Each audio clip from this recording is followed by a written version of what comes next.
Hello everyone, Carrington here from Open Heart Games. We are back with our playthrough of the Tyranny of Dragons, which is one of the first modules that was put out for Dungeons & Dragons 5th edition. And it is also a really good module because it is a huge jumping off point. I've talked a little bit about this in other streams, but it jumps off to so many different ones. So, for example, right now the party is tracking down the Cult of the Dragon and this enormous hoard of gold that they are trying to figure out where it is all going, and what the cult is doing with it. That particular hoard of gold is actually the same hoard of gold in Waterdeep Dragon Heist. There are connections to Storm King's Thunder, things that happen, which we will see in the next chapter. More on that later. And Storm King's Thunder expands upon that as well. I'm currently running Descent into Avernus for some clients. And in that particular module, there's also there's a tie to the Dragon Cult, as that's actually one part of the module kicks off with like people worried about the Cult of the Dragon and what's going on with it, but then they kind of get there's another threat that kind of takes them to the left, and when everyone thinks it's going right. Also, Tiamat herself is imprisoned in Avernus in the first layer of Hell, so there is a chance for the players to interact with her there. So anyways, like I said, I like this. I did want to take a quick second and chat about the previous chapter, and I just wanted to get your thoughts on it, as well as now that we've played it and it's fresh in our minds before we dived into this next one. The previous chapter was Castle Neatar. And I just, like I said, I wanted to get what your thoughts were on it. Yeah. Baylor doesn't have a lot, if we're honest. That's fair. Yeah. All right, what about Mordok? Well, I wasn't real happy with the Odiug, but I was a little disappointed with and we might have done it to ourselves, but our forced escape. And why I'm kind of that way is because before we went to Castle Neatar, you were building up, Castle Neatar's got so much stuff, and we did a little bit of it, and then we were, I don't know if it was by fiat or because we screwed up, but we had to leave. Sure. I was like, you build it up, and then yeah, one of the things I wanted to be able to do was, with Castle Neatar, there is a lot of stuff going on, but I wanted to be able to show some of that in the background, because you have three factions. You have the cult itself, the Bullywugs, and the Lizard Folk. But I will say this is actually the first time, because what usually happens is the players befriend the Lizard Folk and then lead the Lizard Folk in a glorious revolution, overthrow the Bullywugs and the cults, and then make their way downstairs. That's usually what happens.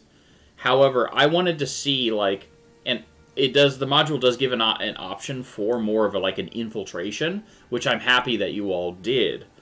But I wanted to, I wanted kind of the cult to get wise of what was happening, and then have the interactions between Farblek Splattergoose so that you can encounter that ridiculous NPC multiple times, through those kind of those off sessions. And then also, because otherwise, there's a whole backstory for a Dwalmer Born Grey, and he's part of this elven, cult that wants to see all of mankind kind of pushed off into the sea, and there's Resmir herself is there, as Barajos as a Red Wizard of Thay is there, and they all have opinions about things, and the Lizard Folk want something, the Bullywugs want something else.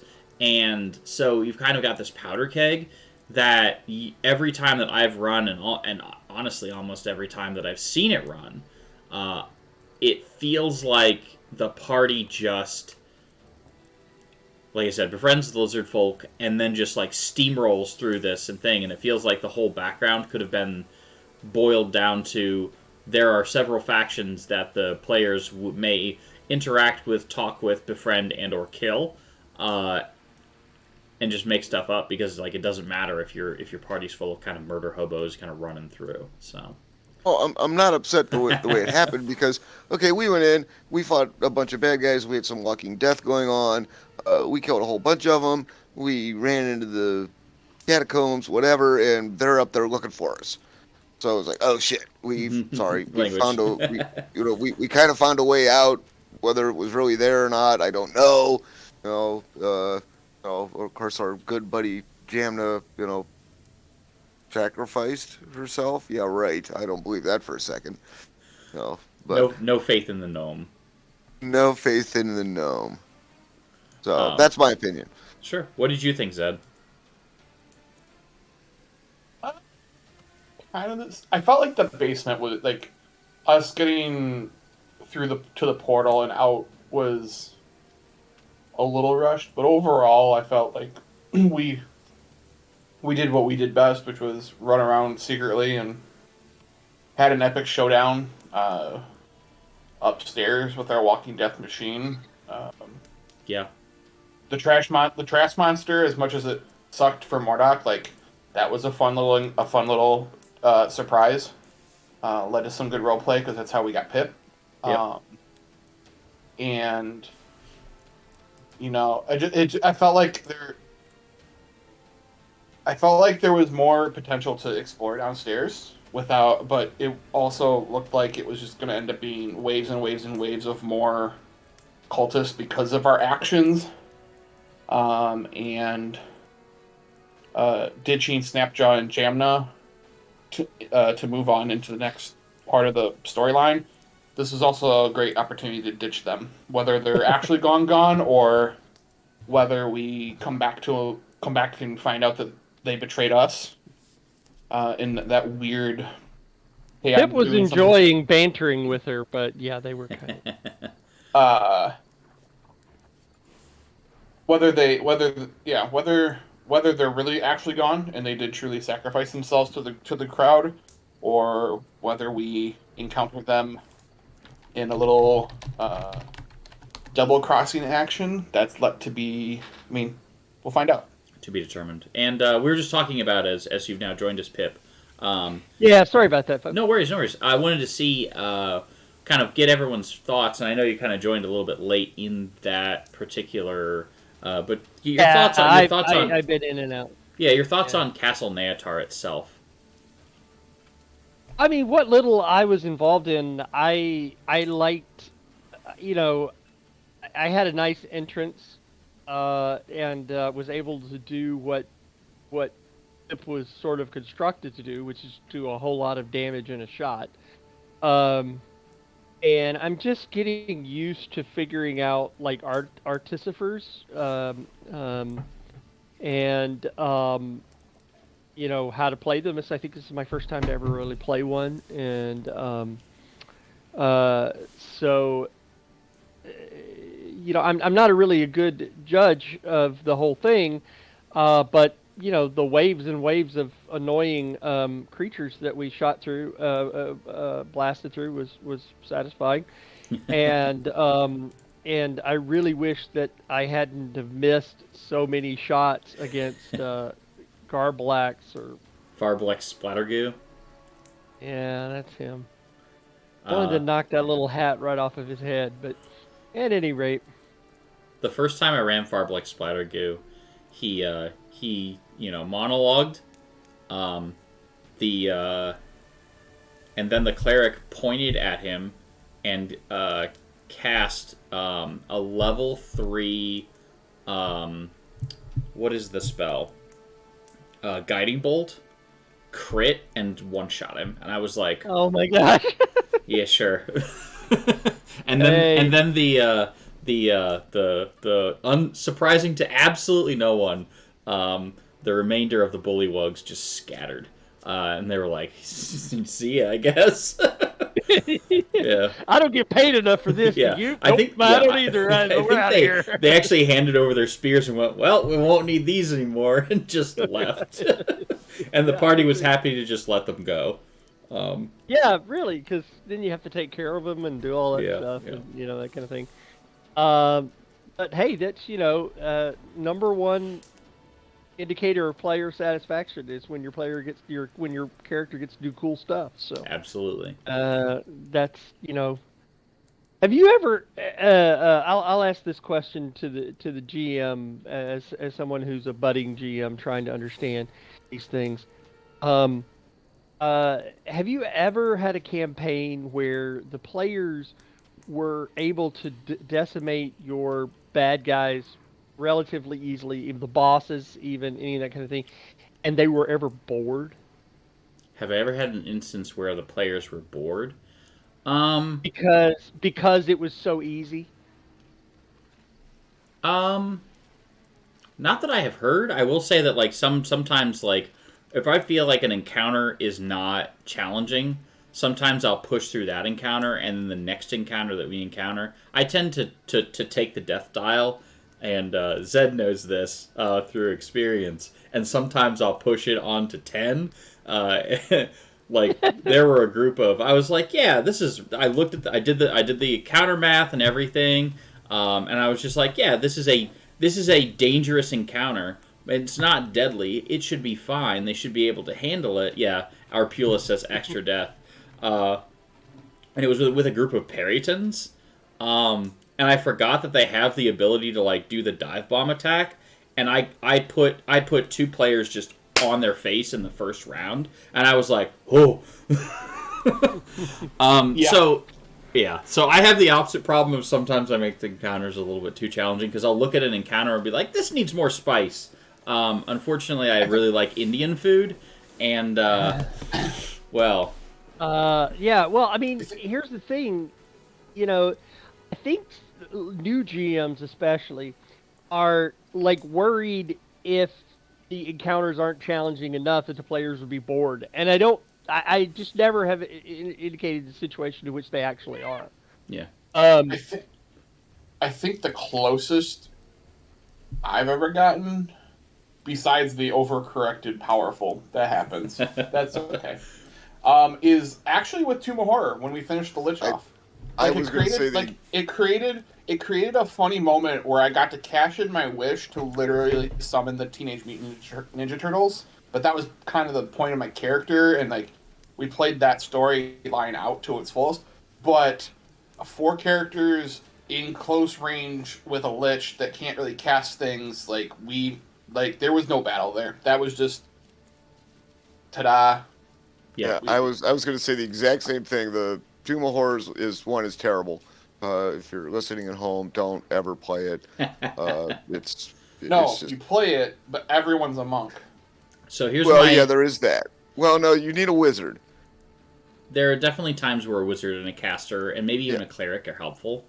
This is my opinion. This is my opinion on Tomb of Horrors. I don't remember who said this to me, but it is a great take, and it's one that I've taken.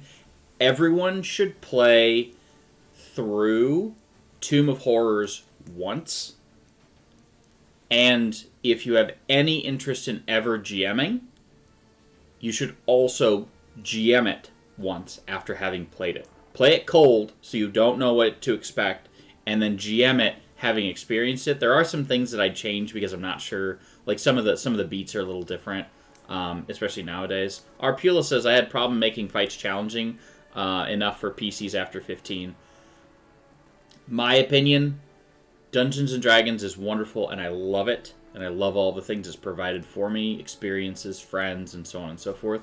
But I feel like when it comes to balancing, once you get past about, I'm going to say level 10 to 12, after that point, it becomes pretty wildly unbalanced. I feel like some of the abilities that like level 20 characters have are just there to sell books. That's my opinion. I feel like they're just there to go, wow, I could just cast Fireball at will? Like, yeah, or Counterspell at will? Like, yeah, absolutely, man. Well, just be a level 20 wizard. But when you're level 20, the GM needs to say, okay, we all know it's the action economy, and okay, the good guys are going to have 4 or 5 actions per the one big bad guys. He's going Yeah. to get one. So, they tried to balance it out with lair actions, and that even Legendary doesn't work. actions So, too. Yeah. you know, even those don't work that well. Uh, but you have to say, okay, why isn't this big bad guy? Why isn't he a 16th level wizard instead of just this stat block? I'm going to build him as if he could do everything the characters could do, and he's not by himself. He's got a bunch of 8th or 9th or 10th level guys. You Yeah. know? So Yep. that's the only way when you get into really higher levels that you can, because you have to balance out the action economy, and you Yeah. can still make, because you're basically making the party fight themselves all the time. Yeah. I will say one I thing mean- that you can do to help with that action economy math is, and something that I've done in the past is, if you need your bad guy to have more things, you can do something like this. Like, for example, you can give him, if you could give him a lair action, you could give him legendary actions, but you could also give him an additional initiative slot, so that he's taking 2 actions to help balance out that action economy and making the math better. Mordok, you were saying something a second ago. No, the other thing that you could do is you can give them, instead of okay, he's going to cast this big spell, and some wizard says, oh, counter spell. Okay, you don't make it a spell. It's an innate ability. Yeah. Nothing says that it's not a spell. It's an ability. You don't have to do just because the stat block says, oh, he can cast this spell, because they're going to say counter spell. Your chain lightning doesn't go off or whatever. Yeah. Your magic jar where you're going to put me in, some extra dimension forever, which is terrible. But so there's Yeah. ways to balance out the 15 through 20. I haven't played 20th, but you just clung the party with your big bad guy, and he's surrounded by minions. He's a 20th level dude. He's not just flying around by himself. He's got lots of minions. For sure. All This the may minions. be naive and maybe even like you might all roll your eyes collectively, but I won't see it. But I will say that Kobold Press has some pretty good upper level craziness. Oh yeah, I've seen some of their stuff. Cobalt Press makes really good stuff. Cobalt Press actually worked on this module, on Tyranny of Dragons. I think all the way through. I might be mistaken on that, but I think they did all of it. Arpula says levels 6 to 10 have been the most fun to play as a GM. I agree. I think those are the best level. You get all your good abilities. You start getting 3rd level spells. It's good stuff. Zed, you had something you were trying to say a second ago. Oh, I was gonna be a smart aleck and be like, yeah, you can give him multi attack and blood frenzy and a bunch of other things. As we know, multi attack and blood frenzy, the best abilities in the game. You can put your entire party in a situation where they're disadvantaged the entire time. Underwater. Yeah, you put them underwater. Problem solved. Hey, just check out the stat block. I said scat block. The stat block. Don't check out the scat block. Check out the stat block and abilities of the Skein witches. The ski. All right. Skein witches, I think, is what it is. This is in I think Tome of Beasts, 2 or 3. Just Google it, you can find it. This is a Kobold Press. This won the player gets to or guest game designer gets to design a creature, and these are Really incredibly powerful. fun. Well, they're really fun for like boss fights and stuff. They're also really flavorful too, in my opinion. Well, witches and hags are some of my favorite bad guys to throw at people because they're just so cool. Mm-hmm. Yeah. Absolutely. You get a coven of witches, and it's just they're really, they can get really rough. Yeah. Yeah. So. Minor, tiny little spoiler for Wild Beyond the Witchlight. Play Wild Beyond the Witchlight. That's all I'll say about Yeah, it is a lot about of that. fun. Yep. Because it has to do with some of those things. If you're into that sort of thing, and you love whimsy, like that is a really good campaign for that. It is very well written. But yeah, I remember one time, not for 5th edition, but for 3.5, I played in an epic campaign one time as an epic level character. I played a paladin, and it took me a day and a half to make that character. Of just like, sitting down, building the character from level 1 to, I think we were 25. We took 5 levels in Epic, and then the first day was just building first to 25, and then She's like, how do I spell +5 Holy Avenger? Yeah, well, the first thing was like getting my stats, and then choosing my feats, and then getting my bonuses, and calculating my total hit points, and then making sure that I wrote down all of these abilities that I had, and then and then choosing prestige classes, and then making sure that I multi-classed and all of that. I think I ended up as a Shadowbane Inquisitor, because I ended up with like the half rogue, half paladin deal, and then I had like some epic levels in paladin. It was pretty sweet. And then yes, I did get a Holy Avenger, because of course I'm gonna get Holy Avenger as a paladin. Why not? And it wasn't even that strong. And I think we went and fought a god, because at that point, the less as you do, like you do. Yeah. Level 1 paladin starts helping old ladies across the street. Level 25 paladin throws hands with a deity. That's right. All right. No, but I agree with what Arpila said, and I agree. I just think that the level 6 to 10 is absolutely the most fun, and I think that in video games and board games and all of those, when you're building any kind of powerful character, or when you're building even an engine or whatever, there's a really good design, which is the game should end when you've assembled the machine and gotten it to work once. So that way you get to experience that, because otherwise it's just you raking in the points, or just and your level of challenge goes down. Especially if you're playing some kind of very kind of, I don't want to say min-maxy, because that has a negative connotation, but you get the idea. Anyways, so now that we're all here and we had a lovely little chat about that, let's go ahead and introduce our characters, and we'll do our recap, right?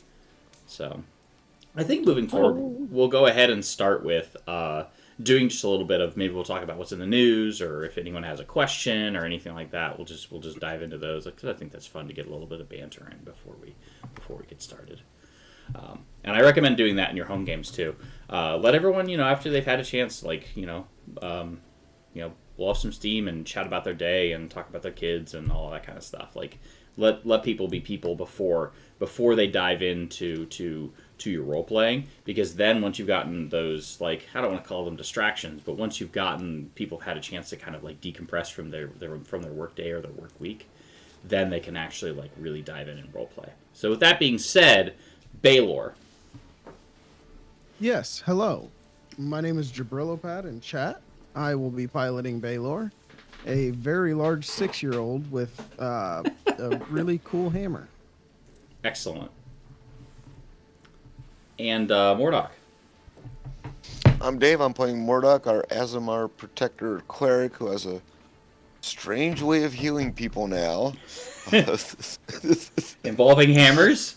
Involving hammers, yeah. In order to heal you, he has to kill you first. That's right. Yeah, if you weren't here last week, it was epic. Yep. Yeah. I cast bonk. Well, Maxwell's tiny silver hammer came down upon his head. So, for us old people. So, not enough That's said. a deep cut, man. That's a deep cut for most of these. I know Maxwell's silver hammer. Good. All right. And Pip. My name is J.K. Miles, and I am playing Pip, the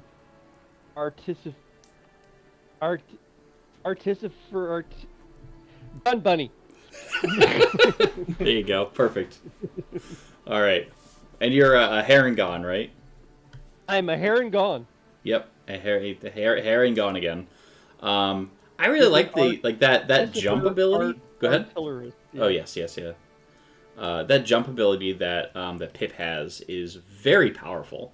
I like the fact that you basically just get depending upon what your modifier is, you get that level of or that many jumps at that distance times 5. That's pretty strong. So It's useful for jumping around on the battlefield. That's for sure. for sure, repositioning for better shots. Makes Misty Step look pretty lame. You can only do that once. I'd like to point out that Misty Step can be countered, but that cannot.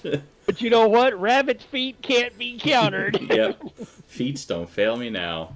All Feet right, don't fail me now. and of course, last but not least, Zed. Zed almost was not a kobold. Zed almost was a rabbit monk.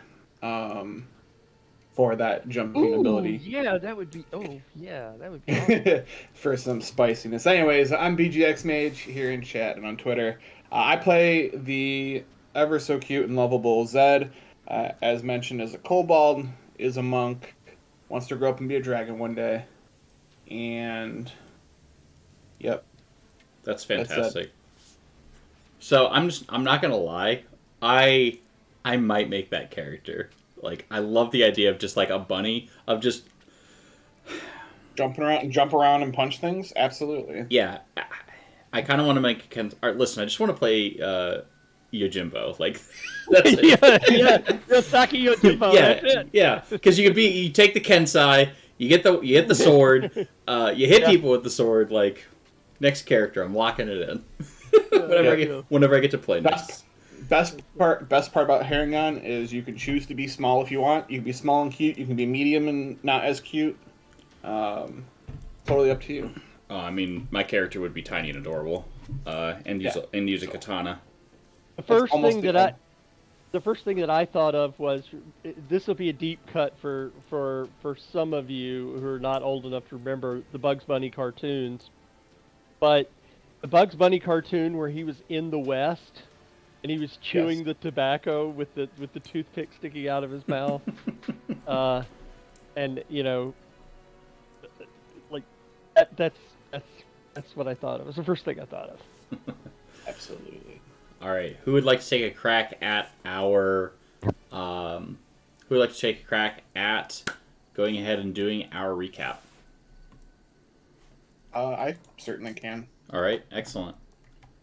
As So told by we Zed. were- As told by Zed. Actually, I forgot to write I forgot to write that entry, so I'm actually doing this as me.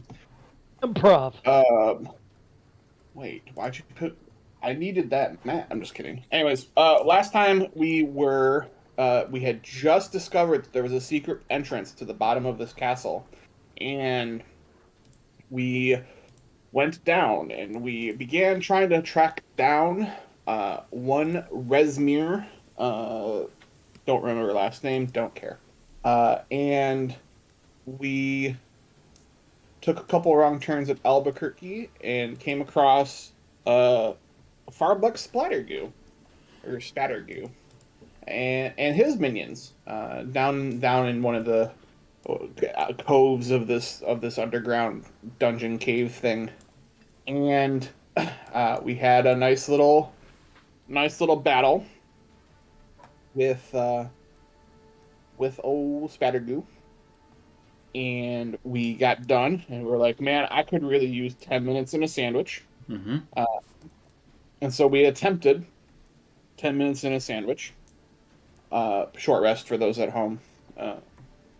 We always call it 10 minutes in a sandwich. And we were rudely interrupted by some cultists and some more minions. Because, of course, everyone's on high alert at the castle. That the adventurers are here, and they're obviously looking to try to take care of us. So we make haste. We get through the first little wave.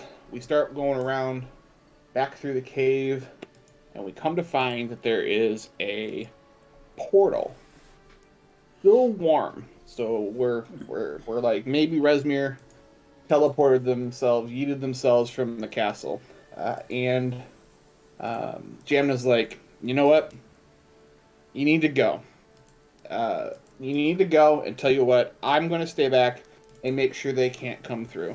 So we all kind of like felt a little hustled, a little rushed, and we're like, we need to make a decision now. It's either probably get killed by a very large party of minions and cultists, or yeet ourselves out of this castle via the portal. So we hop in the portal, teleport out. Where? We have no idea. That was the cliffhanger as Jamna broke the machine behind us once we were gone. Yep, that is exactly true. So now the party has the notes that I wrote on here for our go live notification was no way home. While tracking the cult leader Rezmir, the party finds themselves transported to destinations unknown. What will they find next? So now that The most important thing, sorry, Carrington. Go ahead. The most important thing is we're 6th level. We didn't, in fact, level up. Sixth as level, well as the other, sixth lost.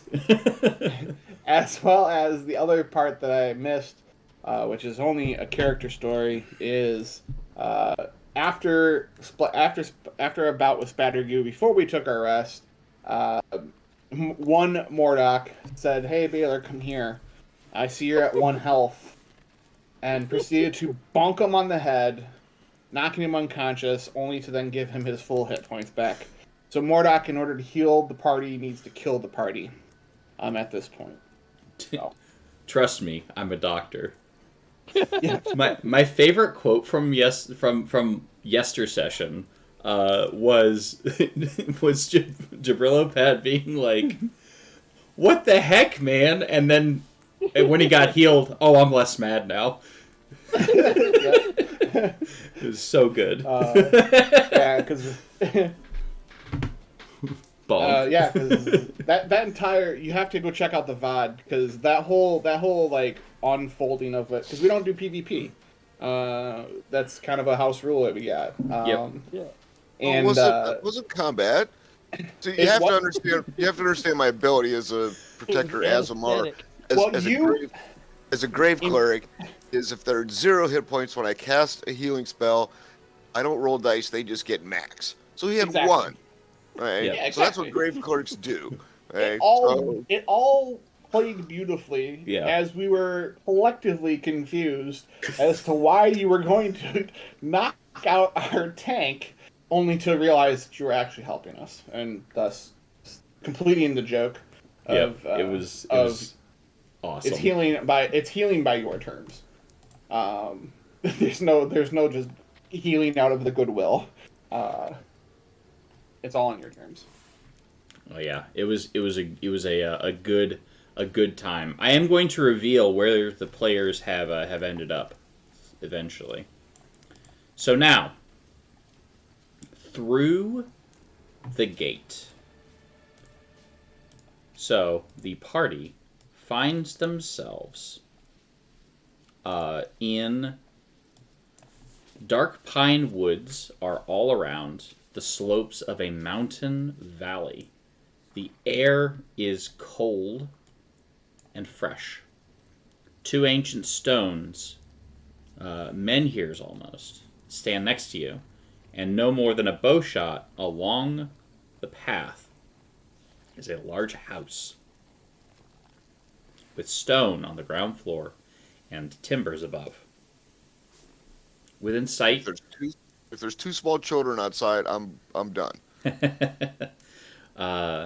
If I see a fawn, I'm out of here. We did talk about how cool it would be to interact with a hag or a witch. So yeah, within sight are more standing stones. The pine branches shift and sway, gusting, in a fitful wind. A squirrel chitters and then falls silent. So you notice that on the ground beneath you are similar glyphs and runes to the same one. It seems like it would have been the same teleportation circle. Is there anything on this teleportation circle itself that says you are here? Anything that would indicate where we are? Gosh. I'm going to have someone... is anyone good at... Where is Patron when you need him? The person who should be rolling survival. I know he's unfortunately out for now, but I'm the survival dude. My survival's better than his. I have why +3 in though? survival. I'll have the two of you. Plus roll. what? I was specifically asking about the apparatus. Being an artificer, I was just wondering if artists, whatever. But Made in. yeah, Who you has know, or you are here, you know, written in runes or something. Someone has a +9 survival. Did I hear? No. I have +3. Oh, I okay. also have +3. Yeah, okay. +9. Yeah, that's what I thought I heard. Get out What? of here. No, Get Patron for story continuity, because how else is he going to get through the portal? Is currently wild shaped as a spider and is sitting on Zed's shoulder. And is also knitting a tiny sweater. Just a Yep, tiny sweater. Because it's cold. Yeah. Yes, exactly. So, Or knitting a full-size sweater and is going to take forever. we'll find out. Depends on how long Patron's going to be sitting on Zed's shoulder. So you want survival roll? Yep, and actually there are some survival rolls. Mordock, okay. Didn't roll great. Okay. So the other two of you. Oh, yep. There we are. You know what? You might as well. Because we're You all working together. Yeah, Pip. You might as well take a look around and see if you've been here before, and roll that survival. Okay. Yeah, I got a 14. I mean, if I did investigation, it'd be a lot more. However, so as you kind of look around, you're like, this is I think I know where we are. You think you've been here before, but it is if it's possible that you've been here before, you're a long, long way from where you started. By long way, do I mean like the other side of the world, or do I mean a different plane of existence? The other side of the world. Oh, okay. I am going to show you how far the group has now teleported. In song. I'm kidding. I'm going to draw it. Please don't. All right. So the party was here in the Mayor of Dead Men. They are now have teleported. I'm going to do it in. It needs to be. Excuse me. I need this to be in blue. Here. The All the way over. Indiana Jones theme. Dun, dun, dun, dun, dun, dun, dun, Yeah. dun, dun. Yep, absolutely. So here, and has teleported themselves all the way over here. Where? I'm not seeing any of that. That's nowhere near where we needed to go. Really? That's literally the opposite direction. You know how long it's going to take us to redo that? Remind me to fight her next time I see her. Or I can't find where we. Oh, Parnast? Yeah, Where we are? yeah, Oh. all the way Actually- over there. My favorite Alright, part is I'm gonna draw something real quick. My favorite is like, okay, why did we not go like from here? Why did we not just go this way, right? Like, like why go? Hang on, I just want to see. So this is what, like 700 miles? Yeah, it's like 700 miles. This is.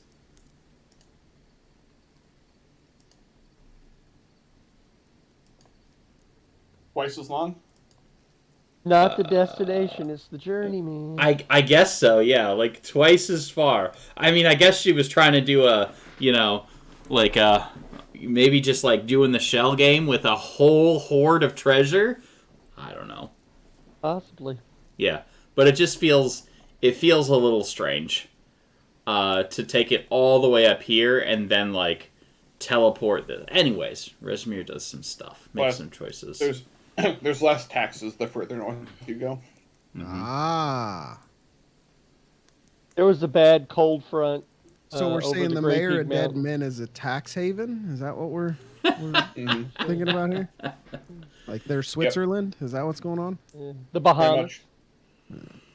Got it. So like Neverwinter's just the wild wild west. Then they put their money in mattresses up there. They Wait did. till, They wait put till you get their to 10 money pounds. in mattresses up there. All right, cool. Wait till we get to 10 pounds. Yeah. So Where's that's that? that's where we are. 10 towns is all. Oh, I'll show you where 10 towns is. Is it because there's 10 towns? It's up here. This is It is in fact because there are 10 towns. well, not anymore. Well, there's currently Well, four yeah. towns. There's currently four Yeah, towns right in up my here. campaign. Yeah. That's ridiculous. Why is there people that far north? What do they do? Well, they make Great this, question. they make this, well, dwarves first of all, and then they make this ivory carvings out of Yeah, trout. scrimshaw out of trout skulls. Yeah, knuckle. You're something telling me you trout. can't catch trout further down the coast? Not this kind of trout. What kind of Yeah. bad fishing are you doing that you can only catch them in literally places where nobody's happy? You've The seen the spine of show the world. You've seen The Deadliest Catch. Clearly, Yeah, it's for remember- entertainment. Okay, that's fair. All I'm saying is if this campaign kept going north, like eventually once you hit right here, once you hit Luskin, like I'm pretty sure it just turns into ice road truckers. It Yeah, is. that sounds gross. Until you get to 10 towns, and then you're in a whole other campaign. Yep. Oh, everybody in those 10 towns is running from something. Yep. Mhm. For sure. And that's actually a big part of like some of the backgrounds. Big part. Yeah, right. Yeah, we had a player who was running from assassins, so that was fun when an assassin came and like tried to attack him and kill him, and then one of the party members was like, "Hey man, you can't do that," and then the assassin turned around to hit him in the face and just like knocked him down. And then I think the party immediately killed the assassin, but it was fun while it lasted. As you do. Anyways. All right, so in front of you, there's this stuff. There are these stones. And we know vaguely that we're in the Grey Peak Mountains, or do we know that we are You know that you're half a in, league from Parnast? You are a little ways from Parnast, but you're like you know that you're in the Grey Peak Mountains somewhere, because you can see before you there's this great I believe this is the desert, right? It's the desert of Auroch. I think that's what it correct. looks like. Yeah, there's a great desert before you that you can see on the other side of the mountains. But from where you are right now, there's snow, and actually, a bow shot from where you are is this sweet looking little like hunting lodge, which I will show you now. Ignore the dragon. I don't think I will ignore the dragon, sir. It's in the Oh, hey, look. picture. Oh, hey, Also- look, hey. Also, is that a second smaller dragon on the roof? No, that's a weather vane. I think No, there are next to the two chimney What? next to the chimney. on the right hand side. Like I'm not making that up, right? A second don't see one. smaller dragon. I mean, I see it like a little like wooden stick made thing. Well, my screen won't let me do the thing. So okay, yeah, nope. I just had to blow it up. We're good. What dragon? Hang on, was it a Weathermane or? No, it was the wooden hut thing that's up there for no apparent reason. Oh, it's up there for a reason, I assure you. But don't worry about that. That's not important now. Stop saying things. Alright. It looks like a Should nest. should we go knock on the door? Probably not, since Resbeer used the teleportation circle to come here. This is That's a good obviously- point. Maybe we should sneak up on it instead of go knock. on Yeah, the door. this is not exactly a friendly domicile. By knock on the door, I meant burn it to the ground. But Oh, okay. is everyone at full hit points and all of that, or? Hey, no, Are you- stop are it. you giving- We don't are you- need you to stop, all right? I'm just listen. Are you off? Are you offering us some hit points and some stuff? I'm not offering you 10 minutes or a sandwich. I'm just asking what we're doing. Taking well, yeah, we 10 need to minutes and a rest. sandwich. So is there an outbuilding or anything, Carrington? Barn, Yeah. shed. There are some outbuildings. There are in fact two of them. So Can I because we are without. Are we without our rogue type? Do we have a rogue type? I'm a supplement for a rogue type. I mean, I've got a pretty good stealth. I'm +6 on stealth. You have a better stealth. I'm a little kobold. What do you want from me? I mean, no, absolutely. I have a +4, and I was gonna go make sure that the barn wasn't full of like big bad scary things like lions and tigers and bears, and then we can go take a nap. All right, let me see here and see what we got going on. No, I don't like.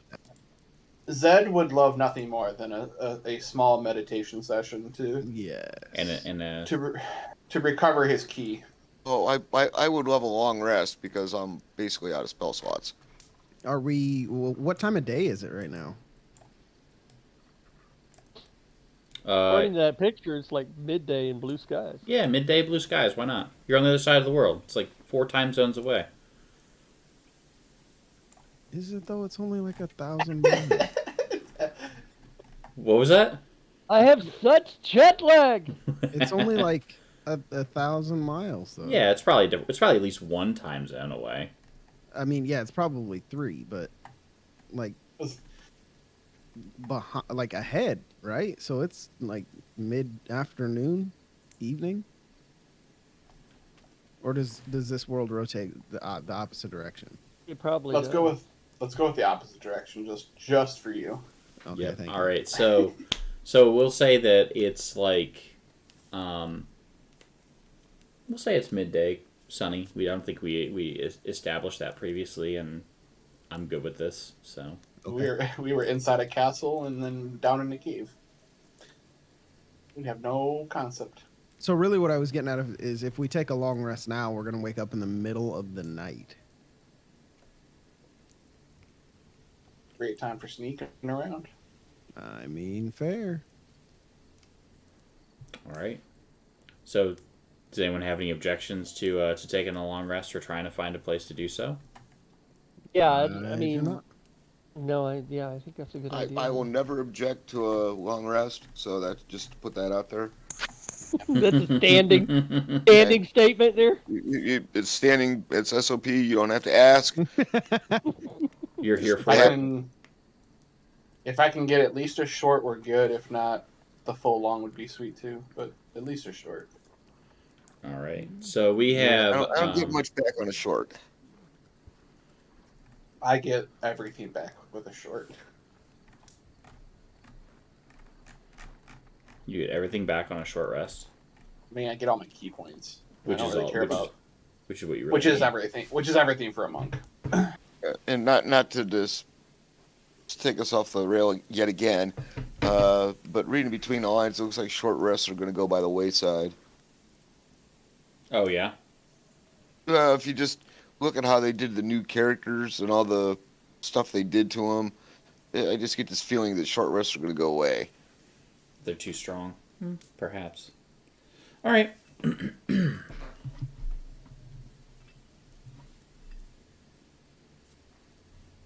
Yeah, someplace where we can, whether it's a building or whatever, where we can keep the house under surveillance to some minor extent, but be able to hunker down and take a long fitting rest. Whether that's in a barn or we retreat back into the woods, and because we know Rezmir came here, and that's who we're after.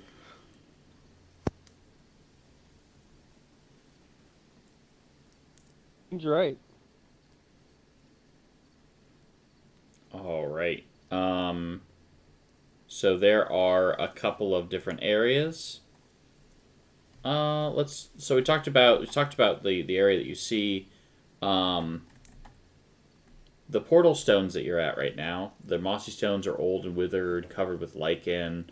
Most of their surfaces are covered with this lichen, and but there are traces of white paint that remain in a few of the grooves.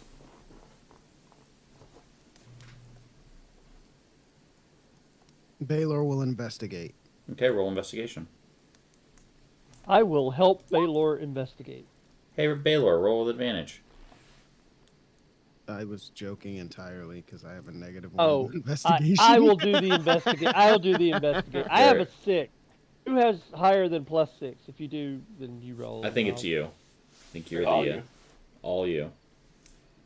Well, I don't Sometimes keep track. you get them, sometimes you don't.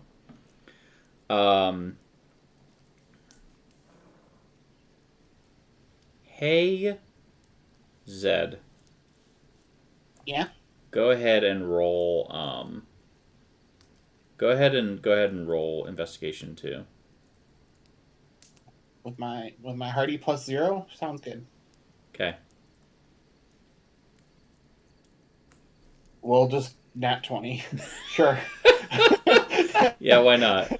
You Oh, notice. this is starting out just kind of like the last week. You notice that we're just rolling hot. You notice by taking a claw and scratching away some small amount of the lichen, you're able to actually decipher that they're actually draconic runes, Oh. and that they actually are. It's an ancient form of draconic. Someone roll me Arcana real quick. I don't know if anybody else speaks Draconic here, but for sure I speak Draconic here. Everyone speaks Draconic in this campaign. I know. We heard dragons, man. All right, 14. Okay. Mine makes sense. Oh, no, I'm Arcana. literally a little dragon. Oh, mine makes perfect sense with my backstory.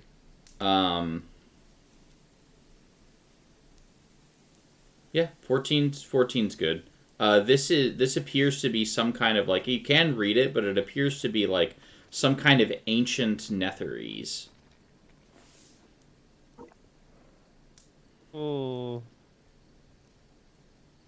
Ancient Netherese, guys. Mm-hmm. I have no idea what that is. I have the intelligence of a 6-year-old. They mention snow. So the ones that are here, it says the snowy lands, the unquiet swamp of mournful croaking, and the lands of the red sun.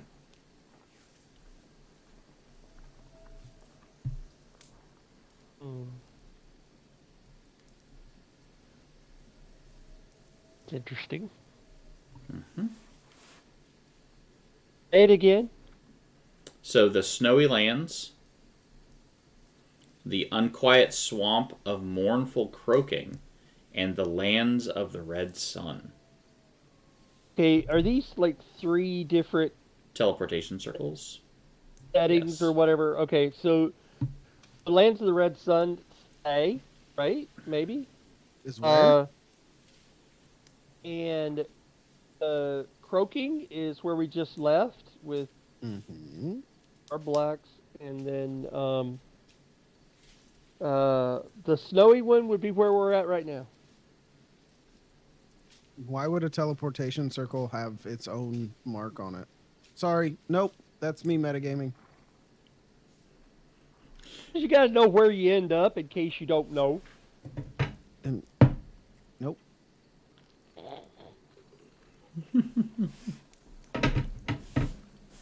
Baylor sharpens his hammer. Baylor polishes, yes. I like the idea of him sharpening his hammer. You know, the blunt weapon. Yeah, with a rock, yeah. Yeah, sharpening it, yeah. Yep. I saw another fighter do this. He said it helped. Well, if I get the flagon real sharp now, then when I hit someone, it hurts more. Nailed it. All right, so that's what we have right here. So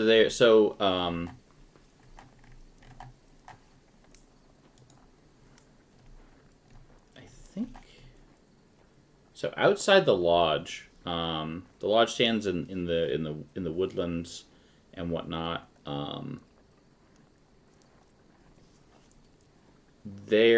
So are you kind of approaching and trying to find a place like you can kind of, do that, or no? Like try to take a long rest? Is that the plan? Try and find like an outbuilding or something? I think so. Outbuilding, a little cove where we can make a fire, somewhere where we can keep an eye on the house, but not necessarily like be on the house. Gotcha. All right, so this ancient building has a wood and plaster upper floor over a fieldstone lower floor. Its shuttered windows are all closed. The roof is completely overgrown with moss. And there is a single door that stands slightly open, and smoke pours from one of the 3 large chimneys.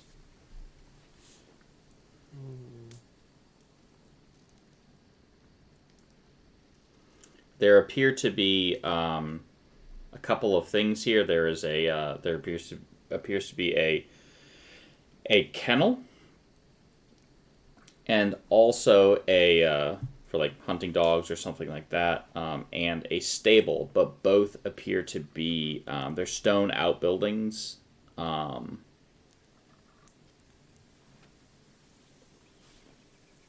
But both appear to be like misused and not really kept up to date. Well, that's good for us. They're not going to go looking around, isn't it? Yeah, but there's smoke in the chimney, so like. Yeah, but not in the outbuilding, right? Looks like someone's home. Yeah, but we knew that already. Did we? Rasmir came this way. I'll draw a picture for you later. Okay. Oh, poor guy. Okay. Baylor scratches his head with his hammer. The sharp part, and then winces. Yeah. Ooh, that's sharp. Oh, I'm getting good at this. Excellent. I've slept in many a stable, so I'm comfortable slipping in there if y'all are. Are we gonna have Zed go and check it out? Or Probably a good idea. Or Zed and Baylor? No, All not right, Baylor. well, I'll go take a look. Nope. He just rolled an 18 stealth. You stay here. He's already Okay. just he's vanished. You didn't Oh. you didn't see me leave. You just heard me say it, and then poof, I was gone. Oh wow. Oh, that's survival though. Oh shit! Hold on. Shoot. Language. Are you really stealthy? Roll a nat one. I have a Oh, plus I I have grab a him. I plus grab 4 him and pull him back. Oh, that's funny.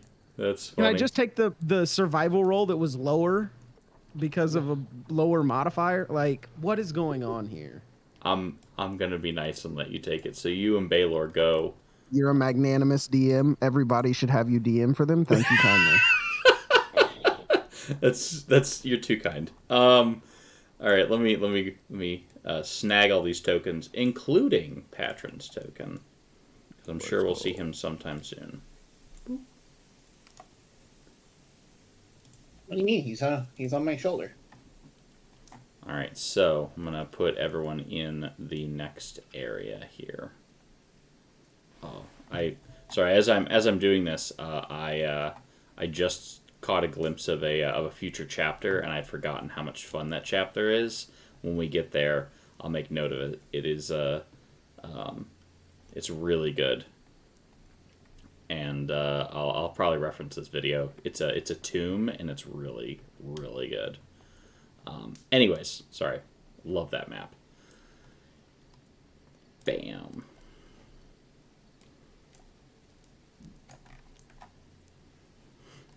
All right, and we said we're gonna go to the stable, right? Yeah, that's where we were gonna go. All right, dynamic lighting, this, and that. Ooh, a dark place. Who turned out the lights? There we go. I said I can't see. There we go. Are you able to successfully kind of check out this location here? So you are able to find this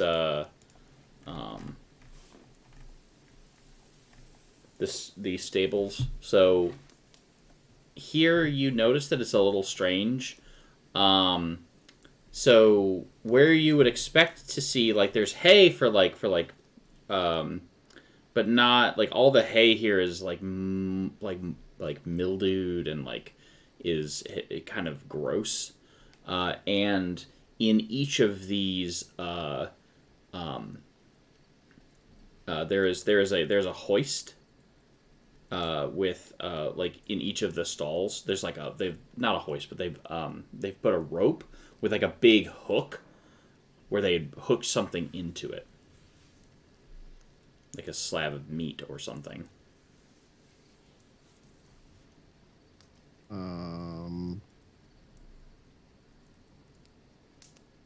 The rest of this place looks like it's kind of like slowly kind of like caving in. Like it looks like it's dilapidated. But it seems like the hooks and the rope seem fairly fresh. I will Baylor will walk over and hang his hammer on it like Thor. Just leave it there. And as soon as I get outside of 5 feet, it will blink away. Excellent. I just love the idea of Baylor like hanging his hammer and then just like forgetting it places, and so it just blinks back to him, back to his belt or whatever. That's probably why his hammer does that. Yeah, his patron's just like, all right, listen, I'm gonna need you to stop this guy's losing an this. absolute idiot. I'm just gonna here. Yeah, just like that scene from Guardians of the Galaxy. Yeah. What have you gone back to get for us? And he hands him the Walkman. You're an imbecile. Like, listen, Baylor, I've given you 7 magical hammers, and you have lost them all. So Yep. here's a regular hammer and a really cool trick. Yep. What does his god see in him? A lot of height, a whole lot of muscle, and easily impressionable. Okay, there you go. It doesn't ask a lot of questions. Yeah. All I'm thinking about is could we sell the hammer a few times? Like get out of town and then and then, that's a good idea. Until the merchant you give it to casts dispel magic on it, and you're like, oh, a hammer. I'll just buy the hammer. Yep.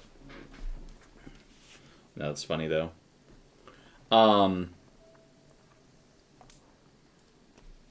So all right. So you're wanting to relax here for the night. Take a long rest, relax. And with that, you're able to pass the night. I do need someone to make a perception check. Is it nighttime? At this point, for the perception check? It is nighttime. Perfect. It's a flat roll for me. There you go. Normal. It's disadvantaged if it's bright, kobolds and their sensitivity to sunlight. What are you gonna do? Dang. Getting some shades. Sunglasses. I'm pretty perceptive. Can I try?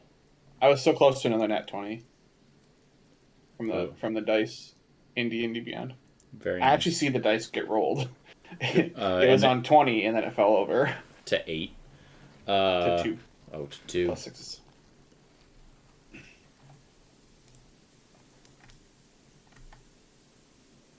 So you can hear something pretty big that does a quick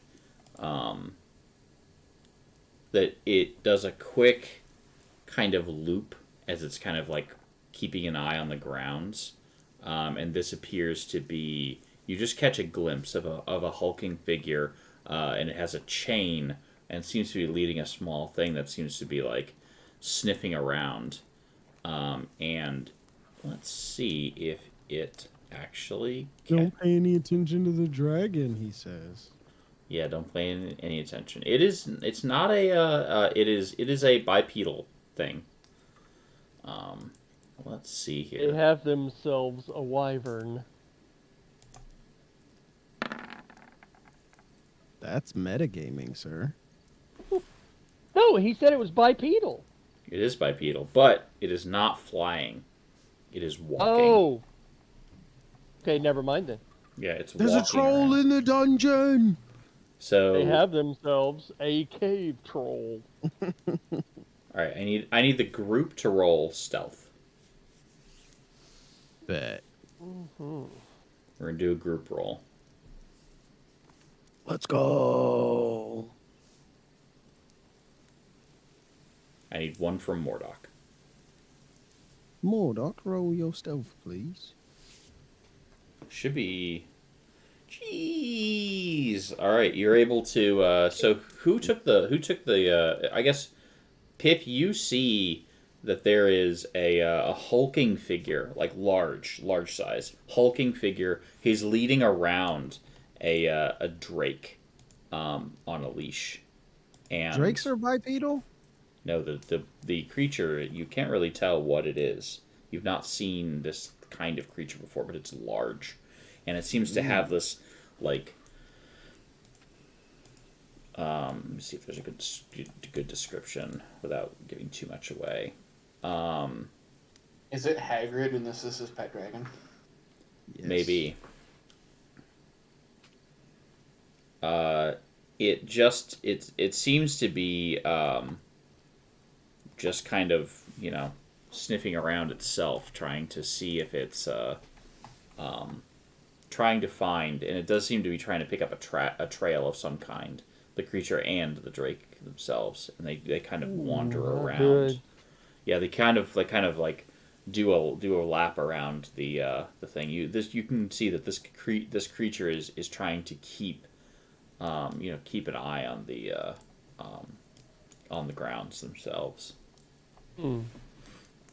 Mm. Would I have encountered this particular kind of drake in my hunting of cultists before? I believe that you all have, yes. Yeah, we have several. Okay, I Yeah, don't. these Back are in these the- are the what- green Back in the ones. pit where we picked up the egg.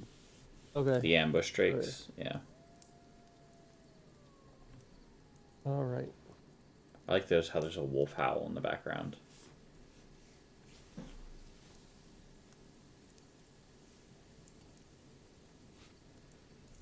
I wonder what does he speak languages, and what kind of language does he speak? Hey, I will be right back. 2 seconds, boys. Yep. Does anyone speak giant? Mordock?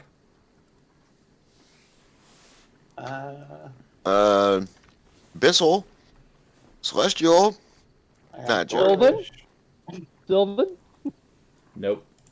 You hear it say something in giant, but you're not exactly sure what it is. To its drake, in a booming, loud voice, so it's clearly can speak. But as Qui-Gon told us, the ability to speak does not make one intelligent. Our Goliath might be able to speak giant. He went back to sleep. He's curled up with his hammer. That's hanging on the wall. Well, it blipped back to his hand, and he probably just didn't even notice.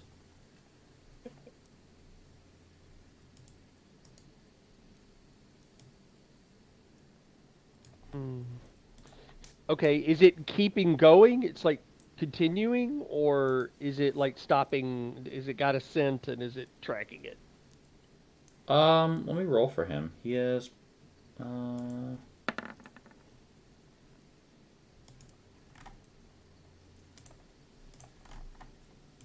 let's see here.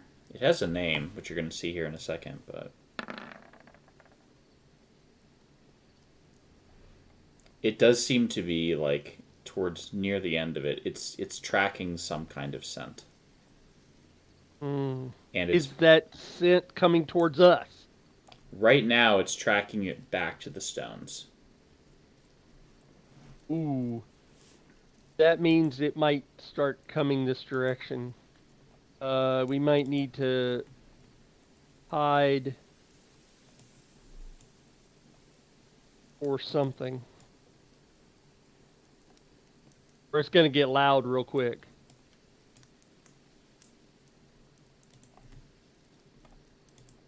I have a feeling we don't want loud right now.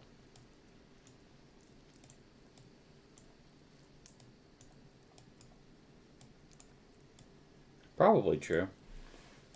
During the night, Valdis just like curls up in one of the stables.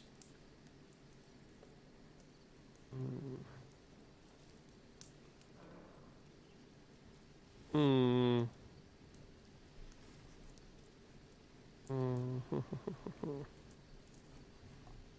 Well, I say if it's got our scent though, how do you throw it off? We've got to either wash our scent off or um, give it something really foul. Um,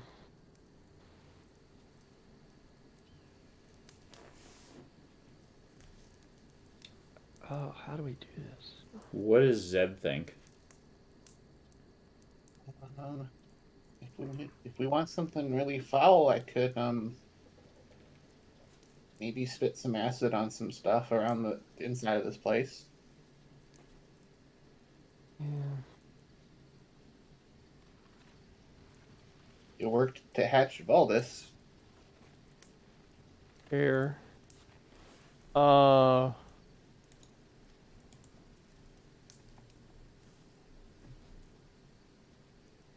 Hmm.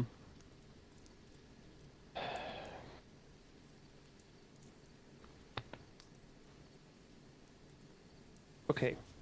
So it's headed towards the stones right now? Mm-hmm. Okay. So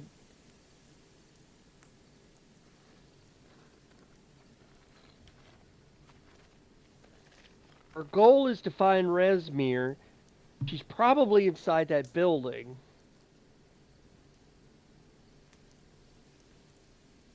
We're sneaky at the moment. Maybe if we get inside the building, then it won't be tracking us. I have a feeling it's tracking us. Okay.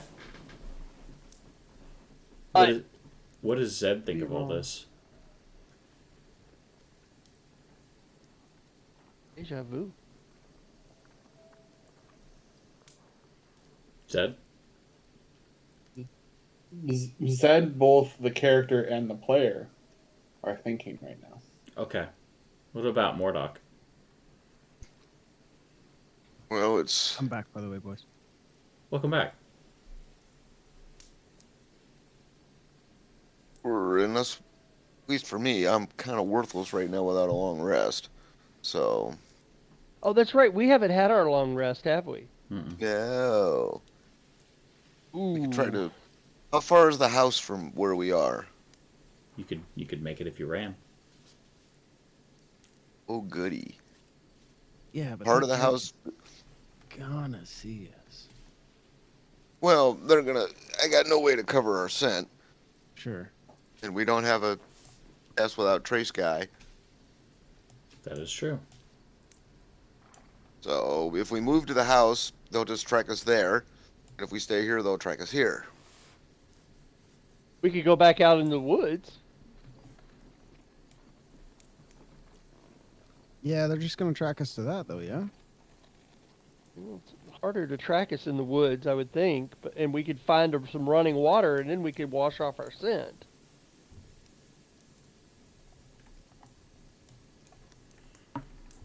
Yep, that's my vote. I think we get out of Dodge till we have a long rest.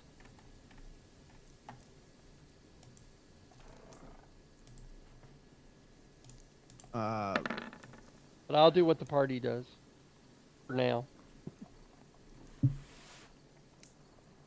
If we leave, I'm willing to shoot a layer of acid across the floor here. Maybe that'll create a little diversion or something. Diversion and deter him. Mess with their nose just a little bit. Yeah, that might work. Because, if they're tracking us, they're gonna probably come in here and they'll be like, oh goodness, there's a bunch who threw up all over the floor. And it would be me, and that's what I would have done. And maybe by that time we got enough of a gap. So That's not a bad idea. So we're going for it. Yeah, I'm game. Yep, sounds like a plan. All right. So, Pip says, nice plan, Zed. Gives him a little fist bump. Ah, a 3. listen. Don't listen. Don't worry. Don't worry about the 3. Okay. All right. So here we go. We're moving over here. I'm worried. Oh, I was like, man, what the heck? But yeah, you're supposed to see that as you're approaching. So we all filed out of the room, and I of course used my breath of the dragon, choosing acid, and just put a nice layer of gunk on the floor. Oh, I forgot. I gotta resume. Valdez is moving around now. So you do that. You spend a key point. It's not a key point, but yeah. Oh, okay, cool. I get enough equal to my proficiency bonus. I can then spend key points for additional ones. Gotcha. All right, so you are going into through the front door. Whatever door is available to us. All right. Are there any other doors? The picture showed there was one kind of like over here on the first level.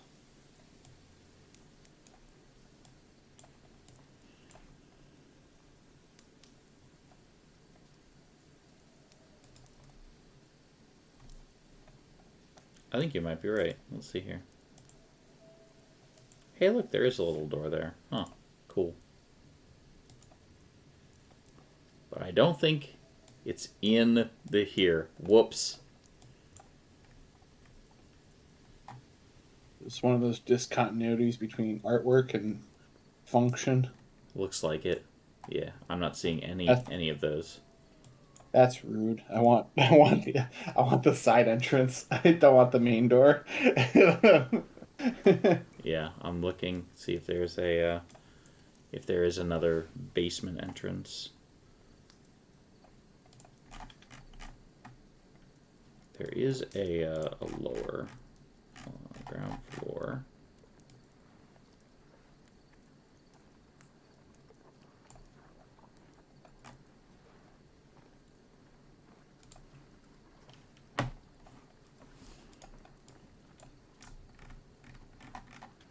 Let's see if there's Did you just- anything else. Pointing out another door, or like There is another door, but I'm seeing if it actually exists, which I don't think that it does. Sadly, what we got here? Okay. Let's see here. There's that.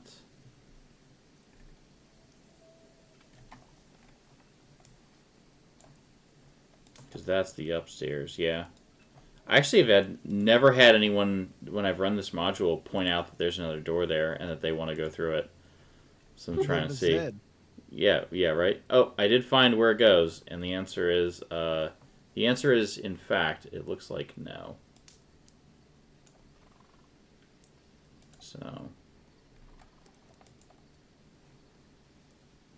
Guess the front door it is.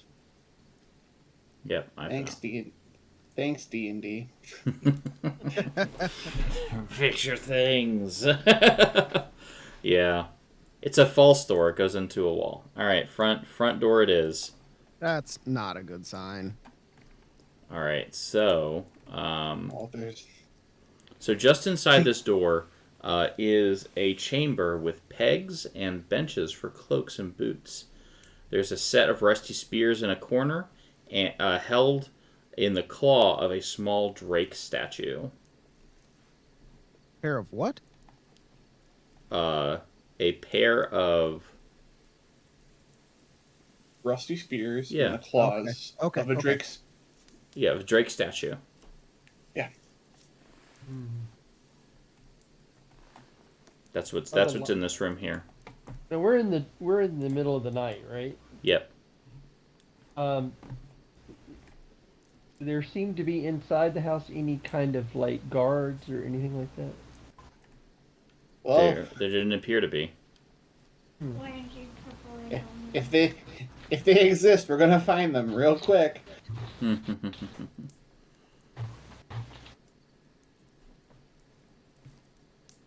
Anybody got any sleep spells? I don't think so. Are we opening up the next door? Very carefully, All right. because I don't have my side entrance to go in. Woof.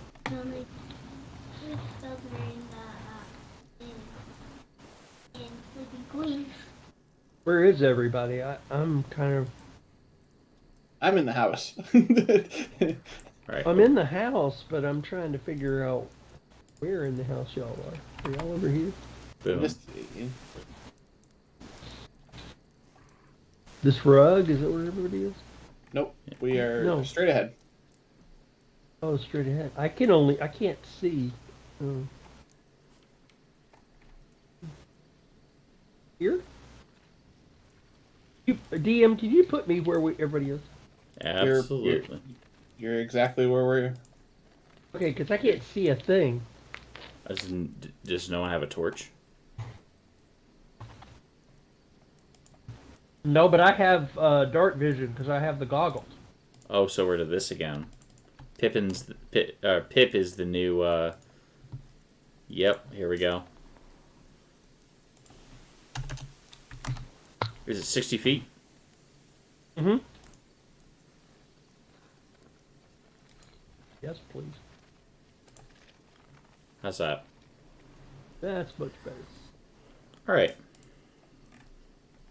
I got my night vision goggles on. Those are cool. I wonder if they make daytime goggles. All right. So we have in this area. There's a small hall. The central hallway has stairs, large wooden doors, and a set of fine plate armor.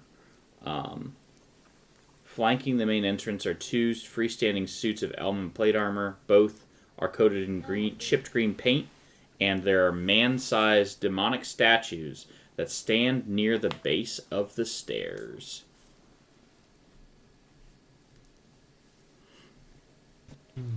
Okay, Carrington, as we walked toward the house, there was smoke coming out of the chimney on the right or left side of the house. I don't believe the pictures. I don't trust them anymore.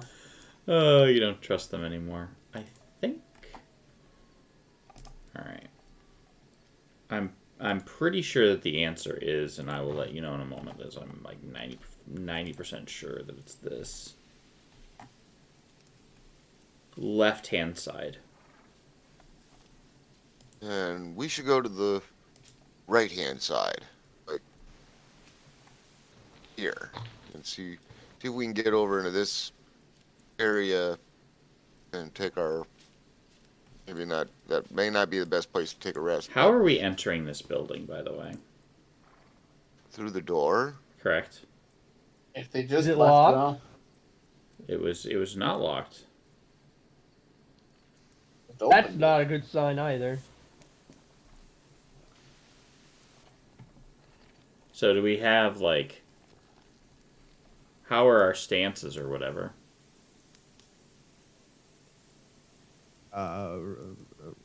Action ready? What does... I mean, we all know that Zed's terrified of literally everything, so he's just kind of like Zed is, creepily like if Zed wants to be, chilling on Baylor's shoulder. scuffling around. No, Zed took the initiative to open up the door for everyone. Okay. He's just terrified of it. Anxious is probably the better phrase. I will He just wants his short meditation session. bamf my hammer into my hand. That's what I was hoping for. I will unbamf my hammer from my hand.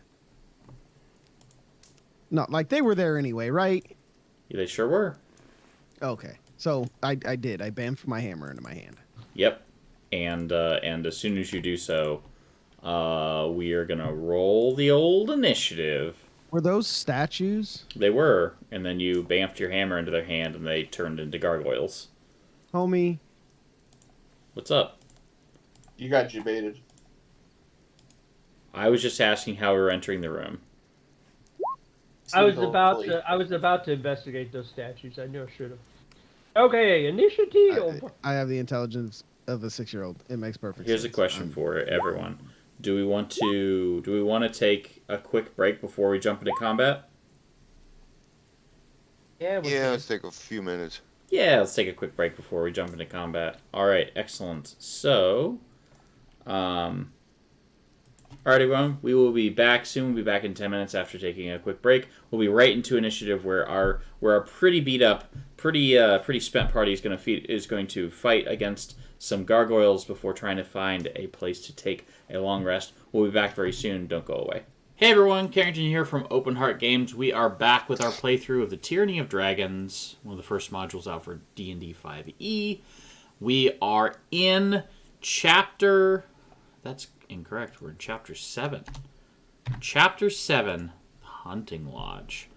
And the party has discovered that there is a colossal protector that has been hunting them. They have ventured inside, weapons drawn, triggering an attack from some nefarious gargoyles.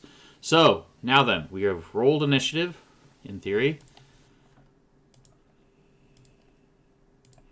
I don't think we did. I think we still need to roll.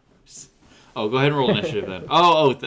This is... We were making jokes, yes. Okay, excellent. I didn't click on my character when I rolled it, but I got an 11. Yeah, you're in there. You're good. All right, so here we are in our group here. Yeah, I didn't click on my character when I rolled initiative. Oh, my mistake. Gotcha. Neat. You can roll it, but it'll still be a 3. We'll change it. Hey, Zed, whose team are you on, bud? I'm on Chaos. Team Chaos. I don't know if we met. That's not Zed talk. That's not Zed talking. That's me talking. I remember one of the first times we started playing together, there was an orb, and you were like, "We don't need that. I'm gonna take it." I'm gonna wait for the entire party to leave the room, and I'm gonna grab the orb. Yep. How'd that work out for you? Hey, here's a thought. Why don't we all like run out of the room on our turn and close the door? Well, considering you were attacking me for -1, it went well. And that was immediately when I was like, "No PvP." All right, cool. Anyways, all right. And then there was how did you die? Via the orb. I brought the orb. Okay. I brought the orb to the person who brought me back to life, and he proceeded to shove the thing down my throat, killing me instantly. Yeah. So again, how did that work out for you? Not so well. It was great while it lasted. It was fun. Hey, guess who's first? Surprising to no one, it's Zed. Oh yeah, hey, that's me. Oh boy, this is rough. There's 2 of them. Mm-hmm. Just gonna go ahead and use our last little buddy here. I'm gonna Breath of the Dragon, and it's cold. It's cold out. I'm cold, and so it's gonna be some cold damage coming across. Cold damage? Assuming that they pass their DC or fail their DC. Ooh, it's half on success. Hey, look at that. Look at that failure. So they're each taking 9. Failure. 9 cold, please. Okay. Mordock, it's to you. Oh, this should come as no surprise. We Tolan? Oh yeah. Hey, they both took damage, so... That's right. And I rolled pretty bad. 7 and a 2. Is it a wisdom save? So it is. Yep, it's a wisdom save. Oh, why it's good gargoyles? I'm not Just sure. one of them. Just this one here. Sorry, I was trying to give you the double damage. All right, so 9 damage. Yeah, I don't have an area of effect on that. Yeah, you take a whopping 9. All right.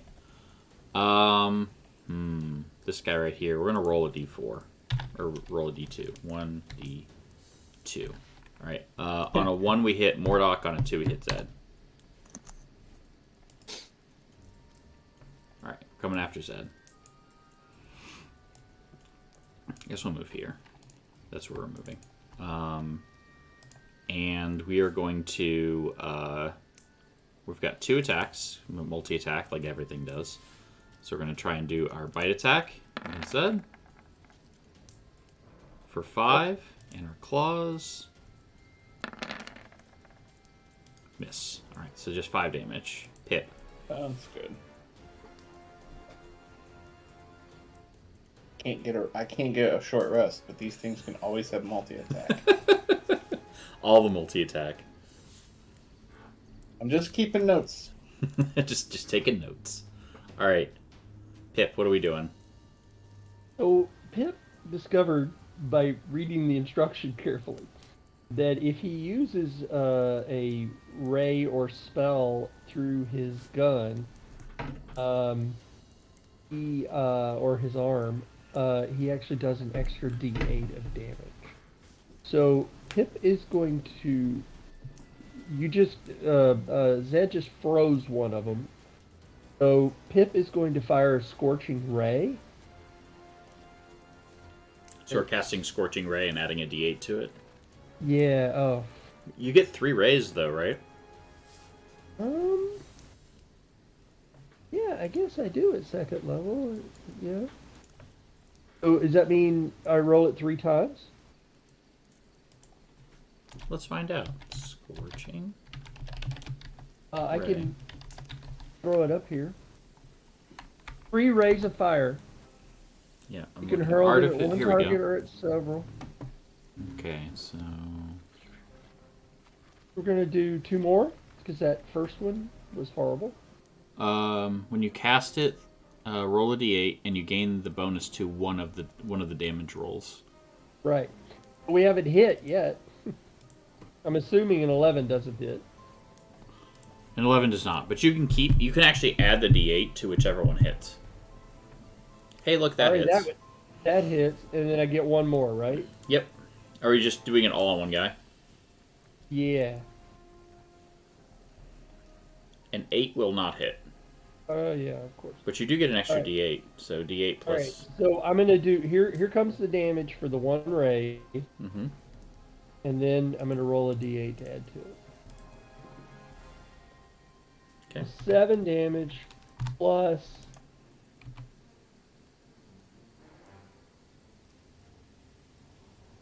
3 damage. 3 more. 10 damage. Alright, cool. And a bonus action, my cannon is going to fire off. How's everybody's hit points? Not great. Not great. Okay. Well, Well, I'm at about half. Okay. So, I think this time we're going to use the protector cannon, and I'll put this in the VTT for you. You can see where to do it. How do I do it? Burst of positive energy that grants itself and every creature of your choice within 10 feet of it a number of temporary hit points equal to 1d8 plus your intelligence modifier. Hey, let's go. Okay. That sounds good, right? Yeah. About 9 temporary hit points, everyone. Let's Excellent. go. Excellent. Very good. It's like the Parker just hits it like a little wave, and it just like this wave goes out and everybody feels better instantly. Let's go. Like a Coke on a hot summer day.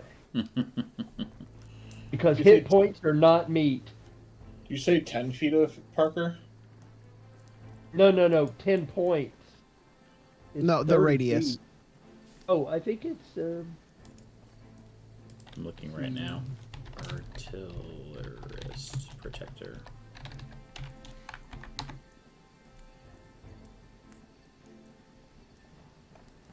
uh, 10 feet. Yeah, so it's only gonna affect me and Baylor. Which is... Oh, crud. But also Pip. I mean, Minus. Okay. Yeah, I mean, Valdis doesn't need it. Well, I mean, that's sorry, hitting. guys. That's hitting 3 out of 5. That's good. Yeah. And it's I hitting the could 2 do it that need better it. next time. No I worries. could do it better next time. I'm just making sure we got it. Yeah. That's all. Valdis is going to hiss and breathe acid on these guys. Since they're already lined up. Thanks. Let's go, Valdis. Get it, Valdis. Alright, 5d8. Let's hope for a high roll. That's not a high roll. Valdis, what you doing? That's a terrible roll. Listen, she's new at this, okay? Just a baby. Yeah, exactly. And they're probably both going to fail anyway. He's taking her classes from the Carrington the School of NPCs. Listen, that's a lot. That's a lot of shade. Currently passing with flying colors. Ouch. Alright, minus 12. And this one takes minus 6. Alright. Another gargoyle. I wouldn't expect anything less, actually. Thanks. This is going to come over here and is going to try to clobber Pip. Look, Zed gets grouchy when he doesn't get his short rest. Does a 19 hit Pip? Oh, yeah. How about an 11? Nope. Alright, 4 damage. Baylor. Man, no. I will just instead have 5 temporary hit points left. Why? Because I didn't add them to my total. I'm just keeping track in my head. Nice. Alright, Oh. what is Baylor gonna do? With my hammer, I am going to rage. And things are about to get a little bit weird, ladies and gentlemen. So, when I rage, you see the typical, my eyes start to go dark, my fingertips start to go dark. But as my fingertips go dark, you notice that they don't look like my fingers anymore. They start to form like elongated talons, and my shoulders broaden and my back broadens, and the tattoo that's strapped around my arms and body starts to expand and kind of just like if you pour ink on a paper. Takes over the entire by the time I'm done, my entire body is black and red, and I grow a long tail, and one of my arms turns into like a massive scythe. And I have assumed my form of the beast. Okay. I have a muzzle. I look vaguely dragon-esque. And after I rage, I would like to bite this fellow. Oh, we're biting this guy? Okay. Yes. Let's make it so. Does a 12 hit? It does not. Dang. So that's just a very intimidating shot across the bow. Alright, so he looks like he's a stone statue and not very smart. But if he was smart, he would be scared. Alright, Zed, it's back to you. Homie in front of me. Gonna And- do what we do best. And homies to the left and right of you. Here I am, stuck in the middle with you. We're gonna do some kicking. That'll hit. The 20. Wrong one. Hold on. I scrolled too far down the. That's more like it. That'll miss. With this time with feeling. That will hit. It's all about the feeling, baby. We're gonna stay on this cold streak because we're cold, and then we'll do an unarmed strike. Okay. Hiya. 10, That's not gonna work. 10 does not hit. Perfect. Pleasure doing business with you. Alright, Mordok.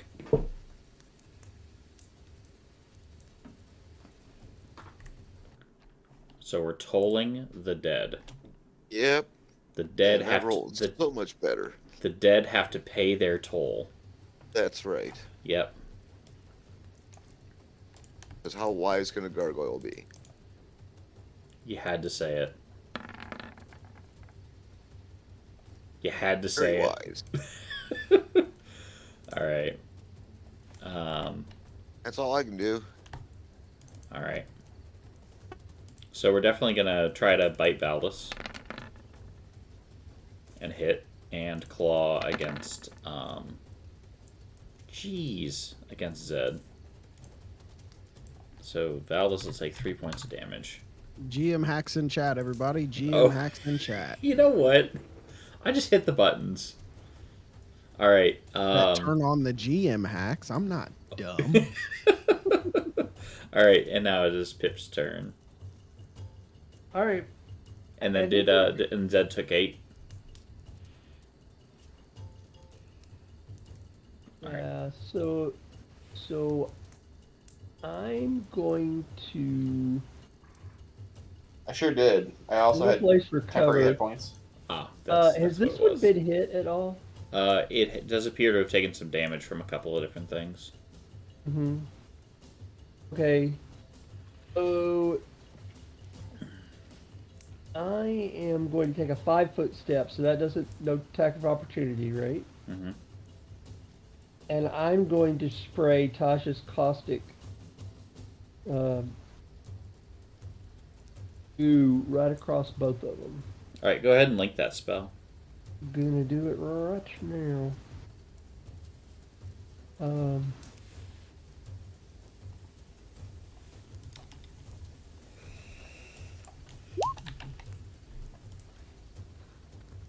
Cast it.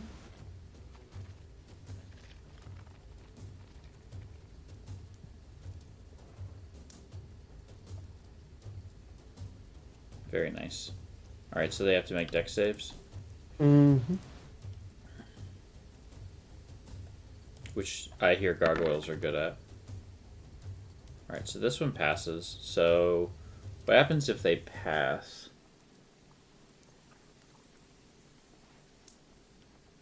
Or be covered. So It's- if they fail, then they take it. Yep. All right, this one fails and takes 4. And now, at the start of its next turn, it'll take 2d4. Yep. Okay. So this And one then is blighted. the Good. second thing I'm going to do is I am going to move Parker. And Parker moved through. He can move through friendlies, right? Yep. Yep. So I'm gonna put him like here, and we're gonna do a D8 of healing again. These are all temporary hit points. Yep.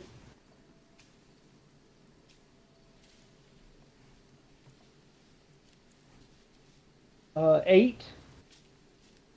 5 plus my modifier, which is 3. So 8 temporary hit points for everybody within 10 feet. So All right. that'd be Mordock and Valdus and Zed. Zed. Yeah. All right. Anything else from Pip? Yeah, I think Pip gonna do one of them jumps. I think I have one left. No.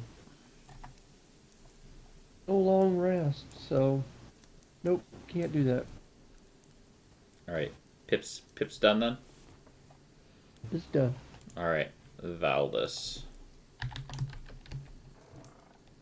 Pip out.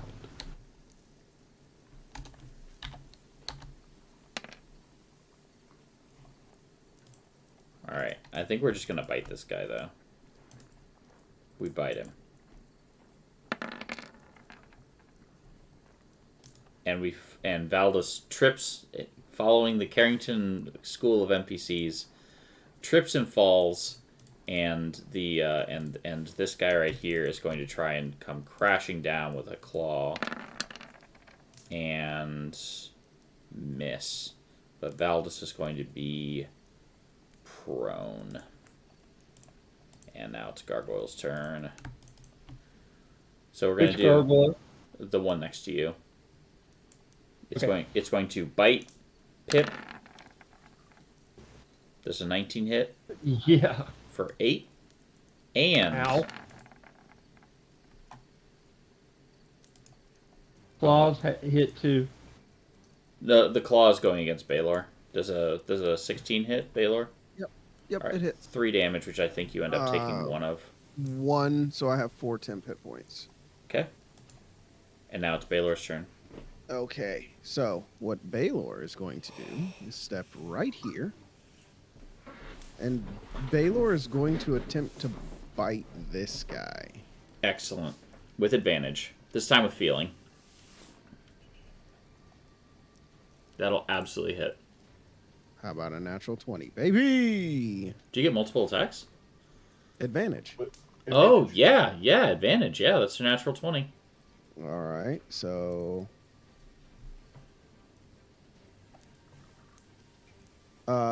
that's supposed to be a... Oh, that is a D8. So if we just double the dice, that's 8 on the die plus 3. So 11. Okay. Is it Also- is it magical? I don't know. It says melee. Probably not. All right. Also, half of 53, I am not low enough. So never mind. All right. And then I would like to move back out of them having advantage on me. Okay. Zed, your turn. If you heard this before.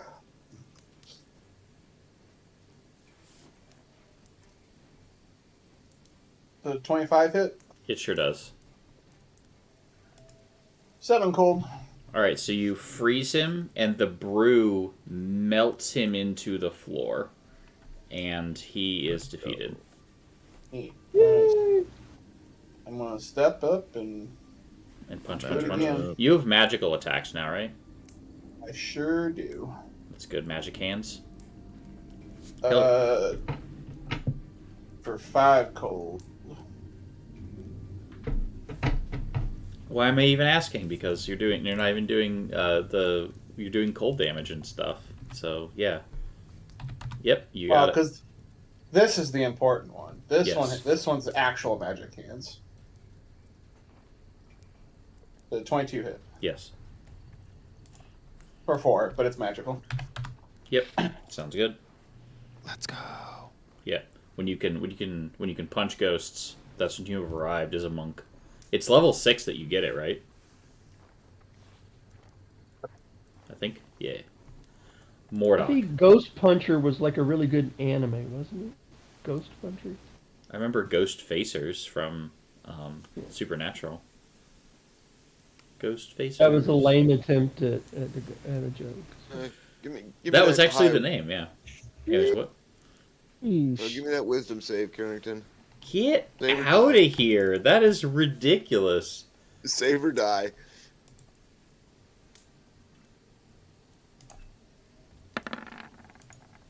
I choose to save. Okay. I'm done. You Yeah. suck. That is so strong. All right, GM Pip, it's your hacks. turn.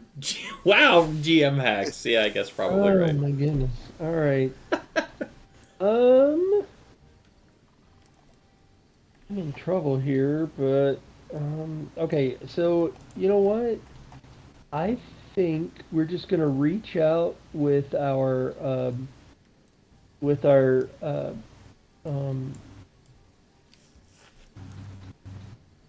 magic arm, Mm-hmm.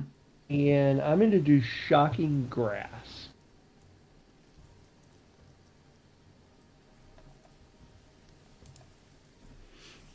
I believe I hit. You do. And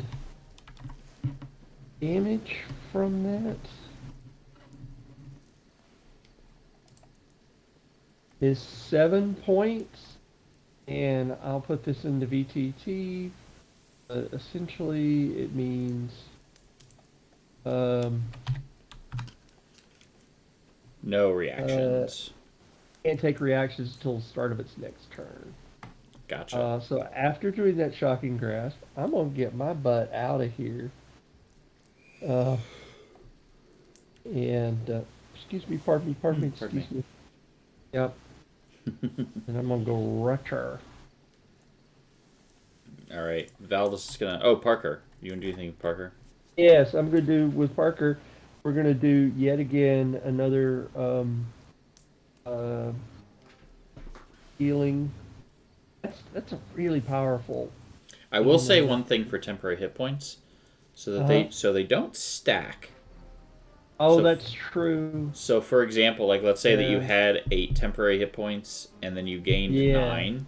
You don't get 17. Yeah. You get 9. You get whatever the number's higher. So you can, if you have Yeah. an ability that can give you multiple like temporary hit points, over Mhm. rounds, you can continue like keeping your temporary hit points high if you're taking lots and lots of damage. But That would be anyways, me right now, so I believe I will. all right, you got As a it. matter of fact, because I'm down to like 15. So here comes a D8 plus 3.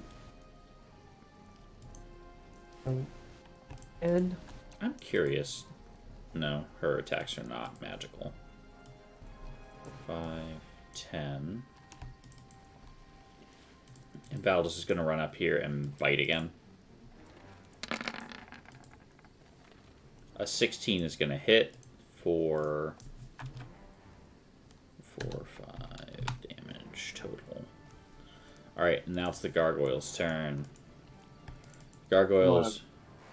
What Make was her that? not prone. Or make her not prone. Oh, yeah, you're right. Not prone anymore. Alright.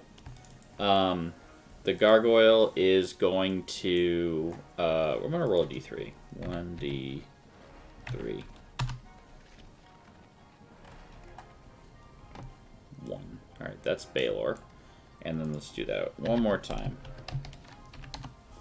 She's getting that second attack. You attacked me with the bite. Probably. Well, no. You said that was Baylor, yeah? Here's the bite. No. Oh. Not quite a crit. 17. Yeah, that hits. So I take 5, but it's half of that, so 2. And then the claws are coming at... so I have 1 temporary hit. at Valdis. No, 2. well, if you were right, where were you with regard to Parker? Just now, Not close enough. No. not close enough. And that was before Valdis moved from here. Alright, so Baylor. Yes. Can I make my way around? And I would like to do this one this time. And it misses dramatically. It was a claw attack. It's you have advantage. Oh yeah, let's go. Let's go. And it misses again dramatically. So close. Because the dice in this thing are just wrong. Alright, Zed. I hope we can just finish him off. I want a nap. Hey, yeah. How about a crit? Yep. 7 cold, please. He takes 7 cold. Do it again. He's not down. 17 hit. Yep. 9 cold. You hit him and he freezes, and then do your other attack. And then we're gonna punch it to shatter it. Yep. Finish him. 16 to finish it. Yep. And you Chow. break him into a billion pieces. Hey, let's, Quietly. Everywhere. yep. Quietly. Let's go to a quick cutscene. So before you arrived, we're gonna have a scene. Resmir and Asbara Jos. So I'll pull them up real quick. So we have good old Resmir, who looks like this, and Asbara Jos came through the portal. She's relatives with Colin Yost. Um, You want to bring the red? There it is. yep. They run to the lodge to gather supplies, and they are met by another member of the Cult of the Dragon, who is known as Talus the White. Hey, finally a guy with a decent name. Well, it's a gal with a decent name. I apologize for assuming her gender. All right. So, in this scene, Resmir are gathering supplies and all of that, and Talus is in fact a rival, and Resmir is headed to a location which we will discover shortly, where they are. So Talus is a rival to Resmir? Mm-hmm. Talus. Oh, okay.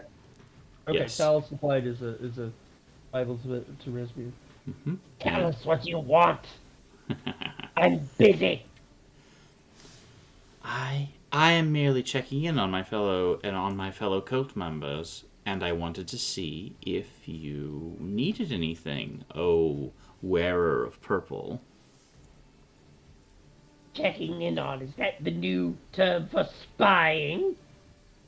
Why, I never. I am merely making sure that you have the proper rations and whatnot for your journey. I imagine at this time you're going to the castle. Should we be expecting guests? Does she know about? The castle? Yes, she does. No, but does she know about the No. Talus knows oh. nothing about what happened at Castle Neatar. No, but did they know anything about the adventurers entering the house? They had suspicions. And that's why they There elected to may leave. be adventurers about. I'm Hmm. sure you're more than capable of taking care of them. Of course.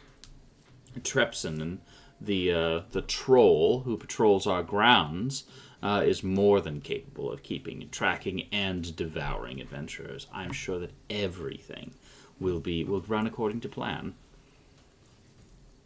You better hope so for your sake. It is always a pleasure, Resmir, but as you look as though you're in a hurry, I had better not keep you. Asbara, and he bows to the Red Wizard of Thay, and she leaves. Asbara says, "I do not understand your cult politics. They confuse and sometimes bore me." Politics are politics no matter where you are. There are always toadies, and there are always people seeking your place. Thay was rather simple in its politics. You are either alive, dead, or undead.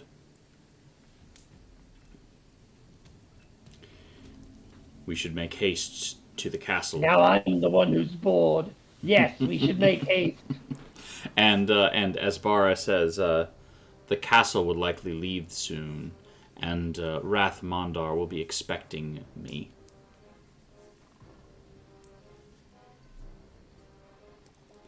And with that, the two of them gather their supplies and leave. As they leave the hunting lodge and begin their trek towards Parnast, at that time is when there is a sudden glow of white, and the party arrives. So they have just... okay. So this was before we showed up. Okay. So they just missed them. Now then, as you can close all of these windows now that we have these three characters... this is when you see, now that we have a little bit of context.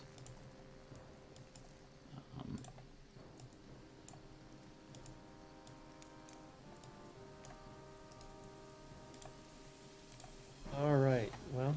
On the staircase, you see a thing. A peoples. Oh, man. Just want my sandwich. 5 of them? Greetings, adventurers. I was told that you'd be here. And one of the cultists steps forward, with malicious intent. Look, sir. I'm fairly confident you don't want these problems, and to be quite honest with you, I'm a little tired of beating people to a pulp today. So, if you could do me just the teensiest favor, go back through the door and come back in. I'll look around at the party. 8 hours, maybe. Yeah. Oh, something like that. no, I would not dream of it.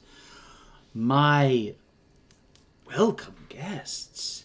I was told that you would be coming by my peer, Resmir, whom I believe that you might be in pursuit of. Is that the weird bloke what wears a bunch of purple? What was Mordok going to say? I spit on the ground when she says Resmir. I taste the malicious intent on the air. It is divine. My friends, welcome to the Cult of the Dragon's Hunting Lodge. If you need anything during your stay, hot meal, warm bed, fresh laundry, name it, and I'll see it done. In the meantime, anyone who is a potential foe of Resmir is a welcome guest in the House of Talus. Please, come upstairs. I'll put some tea on. After you've had a chance to rest, refresh, and enjoy the finer things in life, we'll have a nice chat. What do you say? I'm in. Turn to the group and be like, I have no idea what's going on right now. I love how everyone's just like, yes, please. Is this, I just look over and say, so my enemy is my friend kind of thing? Yes. Okay. She waves away her minions and whatnot, and she says, yes, please, rest, have refreshment. I'll refill your packs, anything that you'd like. As I mentioned, Including anyone. Resmir's head on a pike. Oh, no.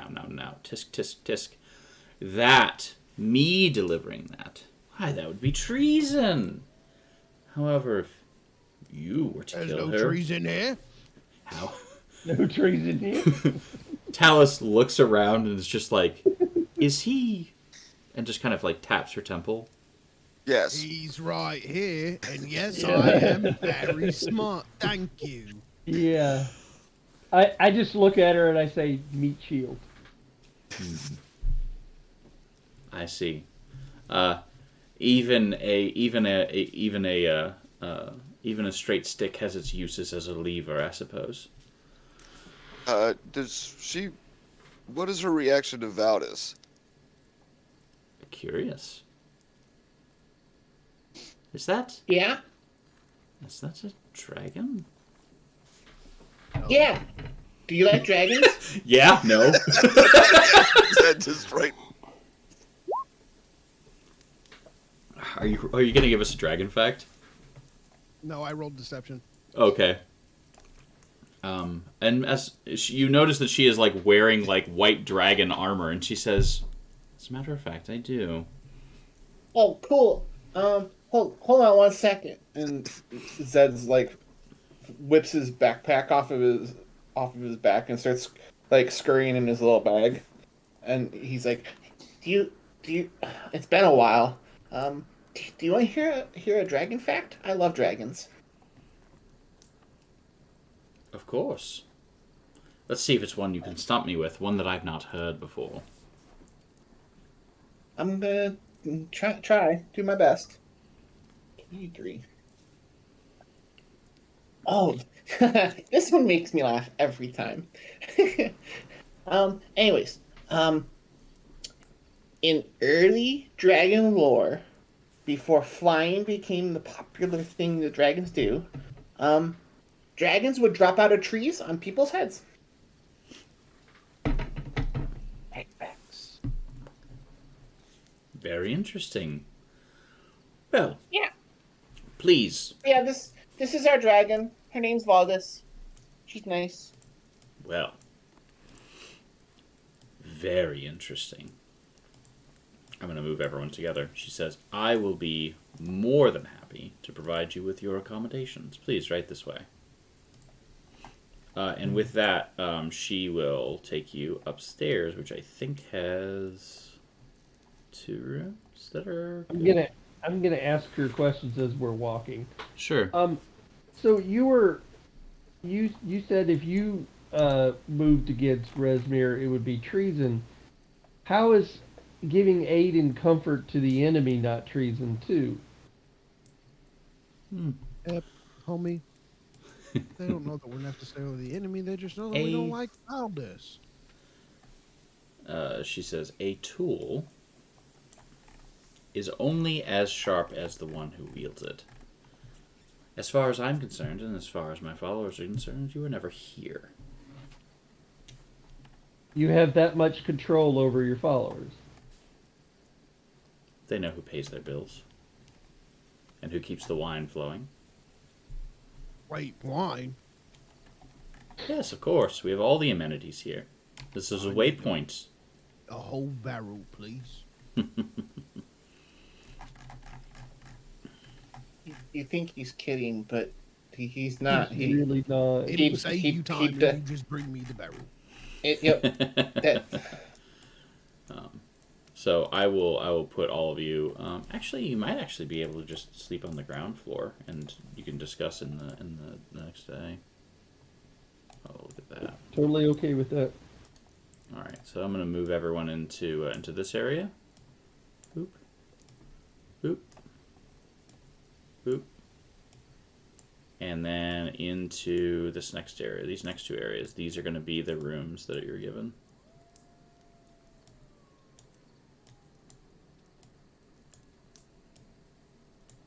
Alright, so there we are. So after, a cask of wine is brought up. You're able to rest, recover. You have a full rest, uninterrupted. And huzzah! And with that, all right, full rest. With that, Talus in the morning says to you,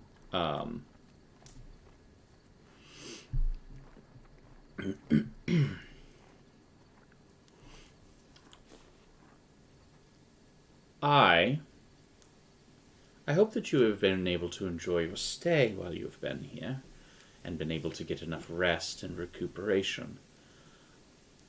I hope that you do not. I hope that you do not think me as too forward, but there is something that I want. My goal. You just hear Pip mumble in the background. Here we go. She dismisses her followers and it's just you and her. I'm actually going to move you to her office. This is an area that you've now explored, which is going to be which is not even going to be. It is upstairs.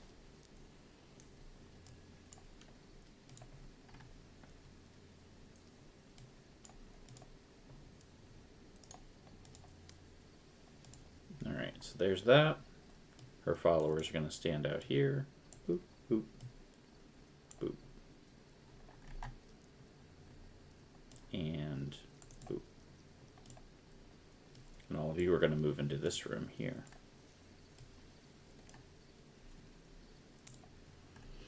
Alright, so in this area, what looks to be a well-appointed chamber is filled with furniture. It serves as a place to eat or discuss important matters. The 3 men in this wear the scale mail and carry swords.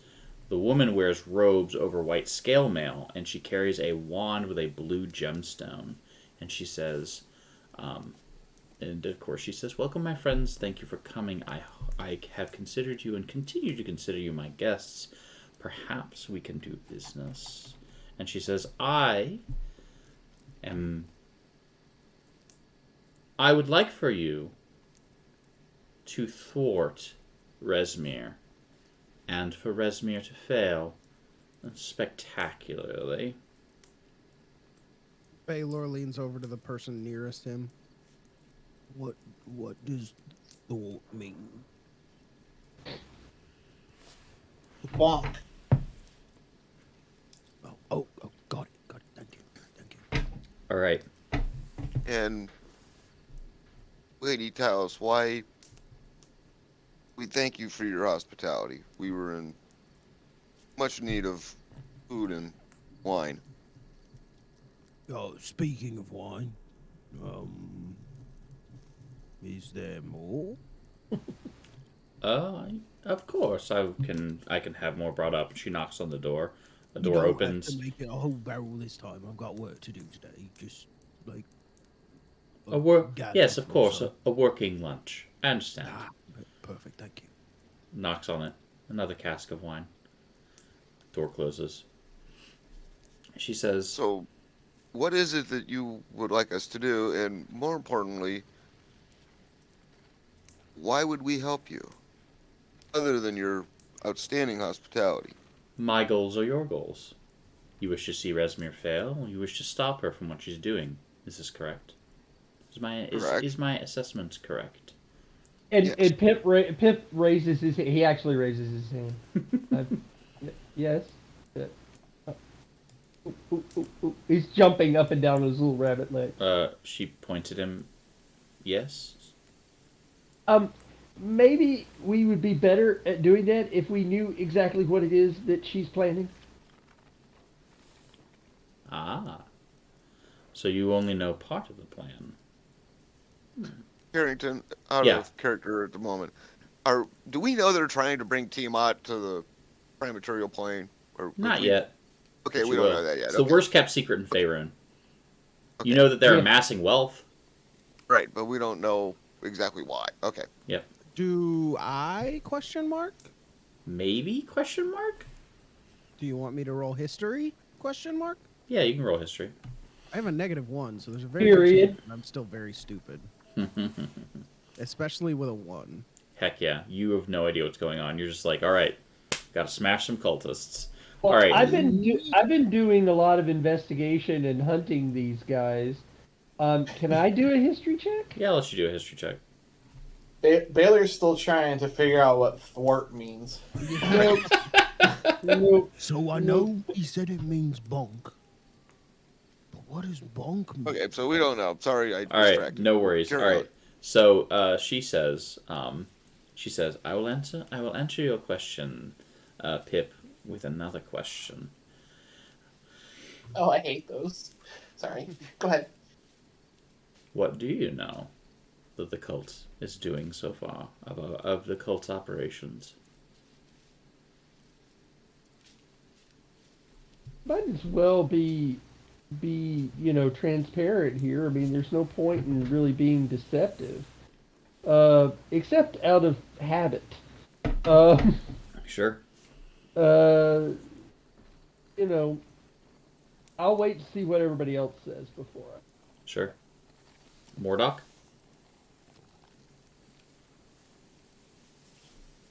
Sorry, I was on mute. I was talking and I was like, wait, I'm on mute. Damn. Now I have to remember what I was trying to say. What we know is that Resmir and his goons, who there are fewer of now, have been amassing wealth throughout Faerun. For what their exact purposes are, we're not sure. They're going to do something with it, and we're trying to figure out what. So, you know more than we do, so fill us in.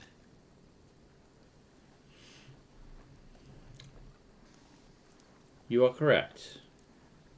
Resmir is attempting to transport an enormous dragon's horde further north. Unfortunately, Frodo has come into the chat and is giving Zed more key points. So there you go. Excellent. And All the key points. all the key points. So the fastest way in order to do this is to It use. feels like Hunger Games. The fastest way to do this is by transporting it through by air, as the crow or the dragon flies.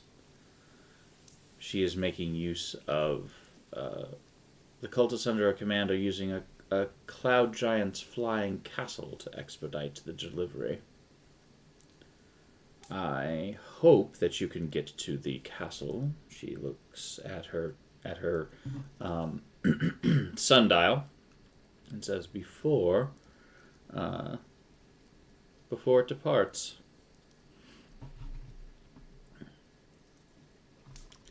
So we have to put the castle back together. It's in parts, right?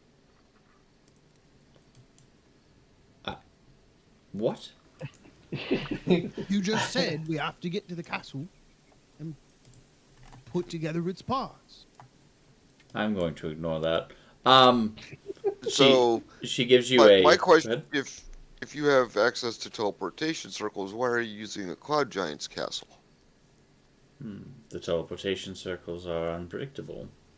And Also, that's a lot of stuff to put in a teleportation circle, quite honestly.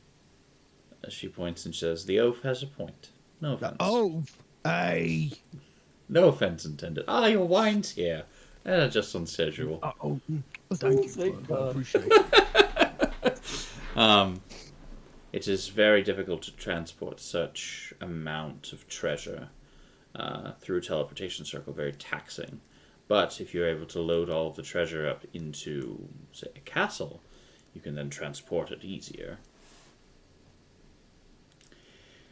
I will be happy to help you get to the castle before it departs. There's also a useful passphrase that my fellow cultists enjoy that they use in order to communicate. Tiamat, our mother and strength, which should allow you to reach the castle unharmed. Wait a minute. Like, Drink your wine. big, I want to kill everything and I own everything, massive dragon Tiamat? Our goddess. I mean, like, I don't know about a goddess, but, like, we're talking about the same big terrible thing, yeah? Sure. Okay, just wanted to check. I have for you a banner which you can use, which you should be able to put at the end of a lance or a spear, which you can use to signal your approach to Skyreach Castle, which will denote that you are friendly. Thank you. She'll give you it. It has a stylized kind of like a 5 dragon circular head on it. And where can we find this castle? It is in the nearby village of Parnast. I believe that you'll. I believe that you should be able to make it to the castle before it departs. They are loading the last of the treasure this afternoon, but you should be able to make it before you depart. So, do we have an accord?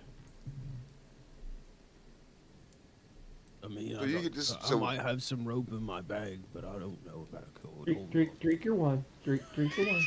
We have to go soon. Drink the wine. What was Mordok asking? I don't remember. All right. I don't have any. So I don't we're- have any rope. I'm sorry. So our mutual goal is to make Resmir fail. Of course. Okay. And when we're successful in this task,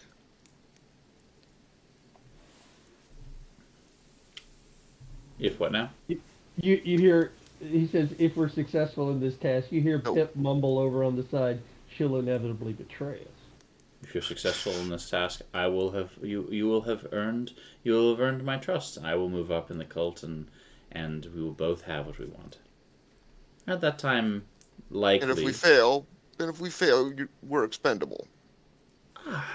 My goodness, you should see my linen closet. I can make sure to mend and take care of everything. I would not describe you as expendable. Pip just coughs like really loudly, and because this is he just says BS, but he doesn't say BS.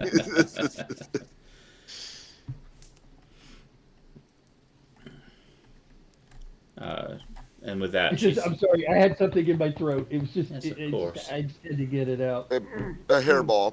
at that Yeah, at that really, time yeah. at that time we will likely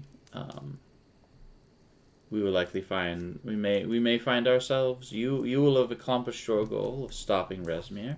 I will have accomplished my goal in seeing my rivals fail and moving up in the cult where I truly belong and become one. Okay. It's not a little weird that you guys recognize that it's a cult, right? It's probably a little weird. You know you're calling it a cult, right?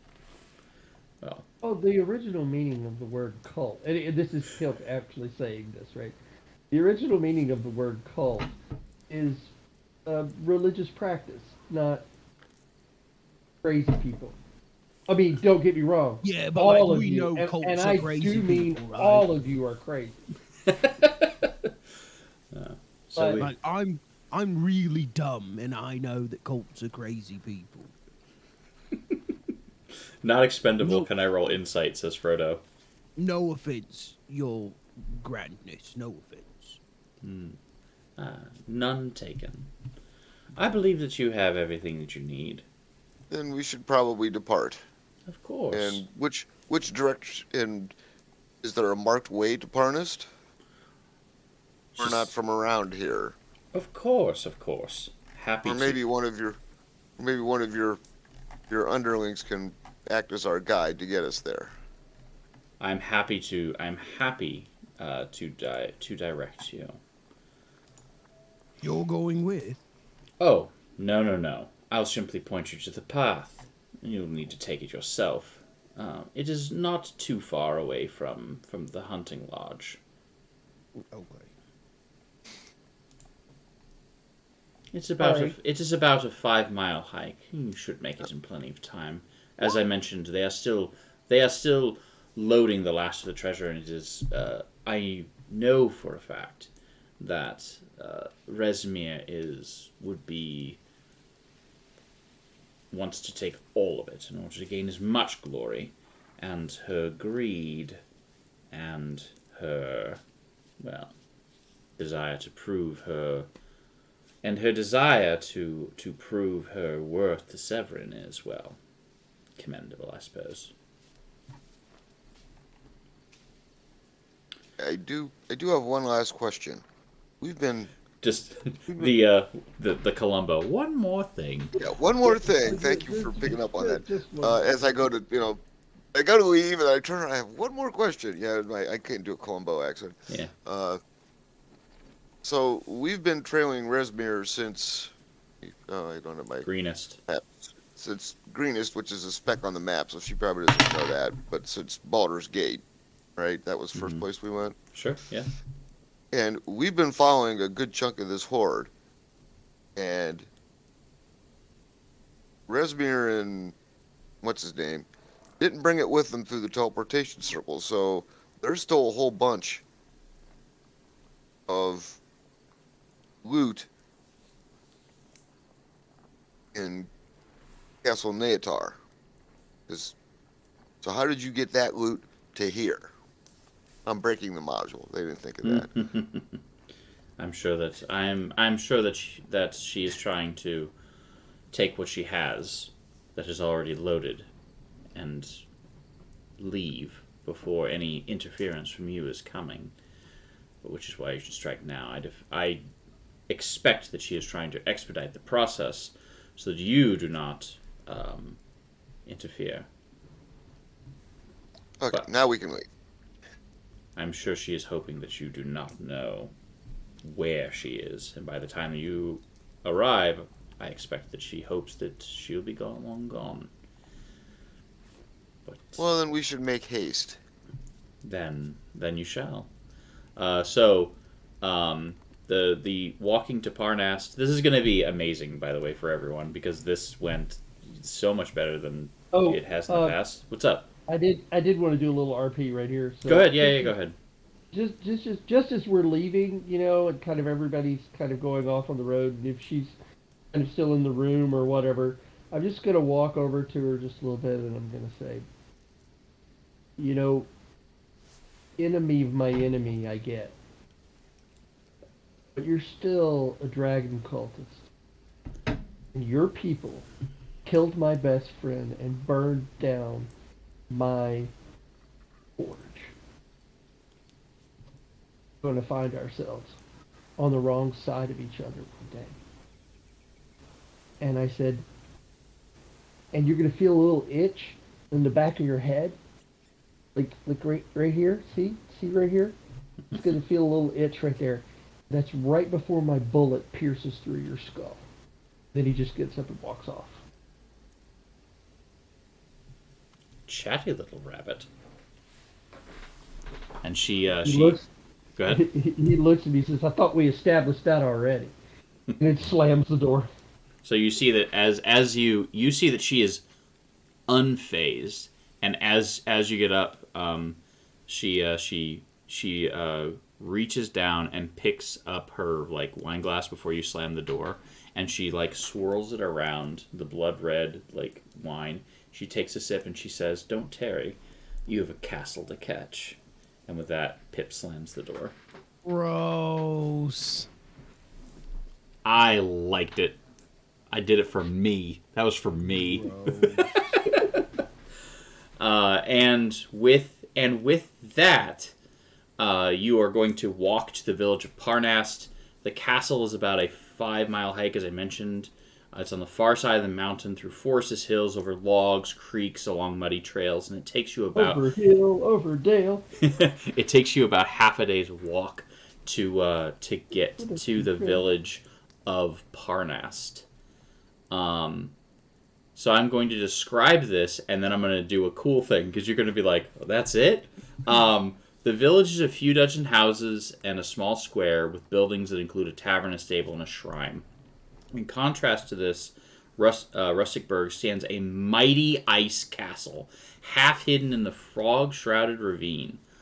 Walls stand 40 feet high, huge narrow towers loom upward, one of blue ice crumbling, and all of it built to the scale of giants. Wisps of fog hide much of the castle's detail, but you see 2 statues standing just before the enormous gate. So, with that, this is a great place for us to end, and also, this is when you're going to be like, oh, really? Okay, cool. Chapter 7's over. You're all level 7. What? Go. Yeah. Hey, not that I'm complaining. I mean, I'm Yeah. not going to complain. Let's go. Yeah. Yeah. All right. Yeah. Okay. Long rest, 2 levels. What's up? Yeah, there you go. Perfect. Okay. In this, Trepson is dangerous, and you evaded him. Unfortunately, you had to fight a couple of gargoyles. That was a little rough. But, Talus is in a deal-making mood, as soon as you walk in the door. Yeah. And to Zed, Frodo says, "Yay, faster punches." Excellent. Also, another quote that they said is D&D Hunger Games would be kind of sick, and I agree. If you could, airdrop stuff in, that'd be pretty sweet. So... You can That's do what anything. I thought when you said, Yeah. Gave it extra key. I was Yeah, like, just oh, dropping an yeah, extra key. That'd be sweet, yeah. Yeah, well, we should have, before too long, we should be... every time somebody subscribes or throws a subscription, like we all get inspiration or something. That'd be cool. We're going to be doing something similar for that. I'll do a little bit of it. It's details have not been details soon. We'll be doing something similar for the upcoming tabletop appreciation weekend, which is I'm double checking the dates, which is coming up in August. So it's coming up before too long. We'll have details about that when we are ready to announce our drive, which is one of our big fundraising events where we try and increase the number of donations that we have. So, which is right down here. And if you like the stuff that we do, definitely please give us a like and a follow on Twitch, on our YouTube channel, on our Facebook, on our Instagram, and you can also check out our blog. And if you like Extra Life, please, you can donate to us at extralife.org/team/openheartgames, which will increase this number. Our goal is to reach $4,062. And that's all we've got for today. Thank you all so much for watching, and we will catch everyone next week. Thanks so much.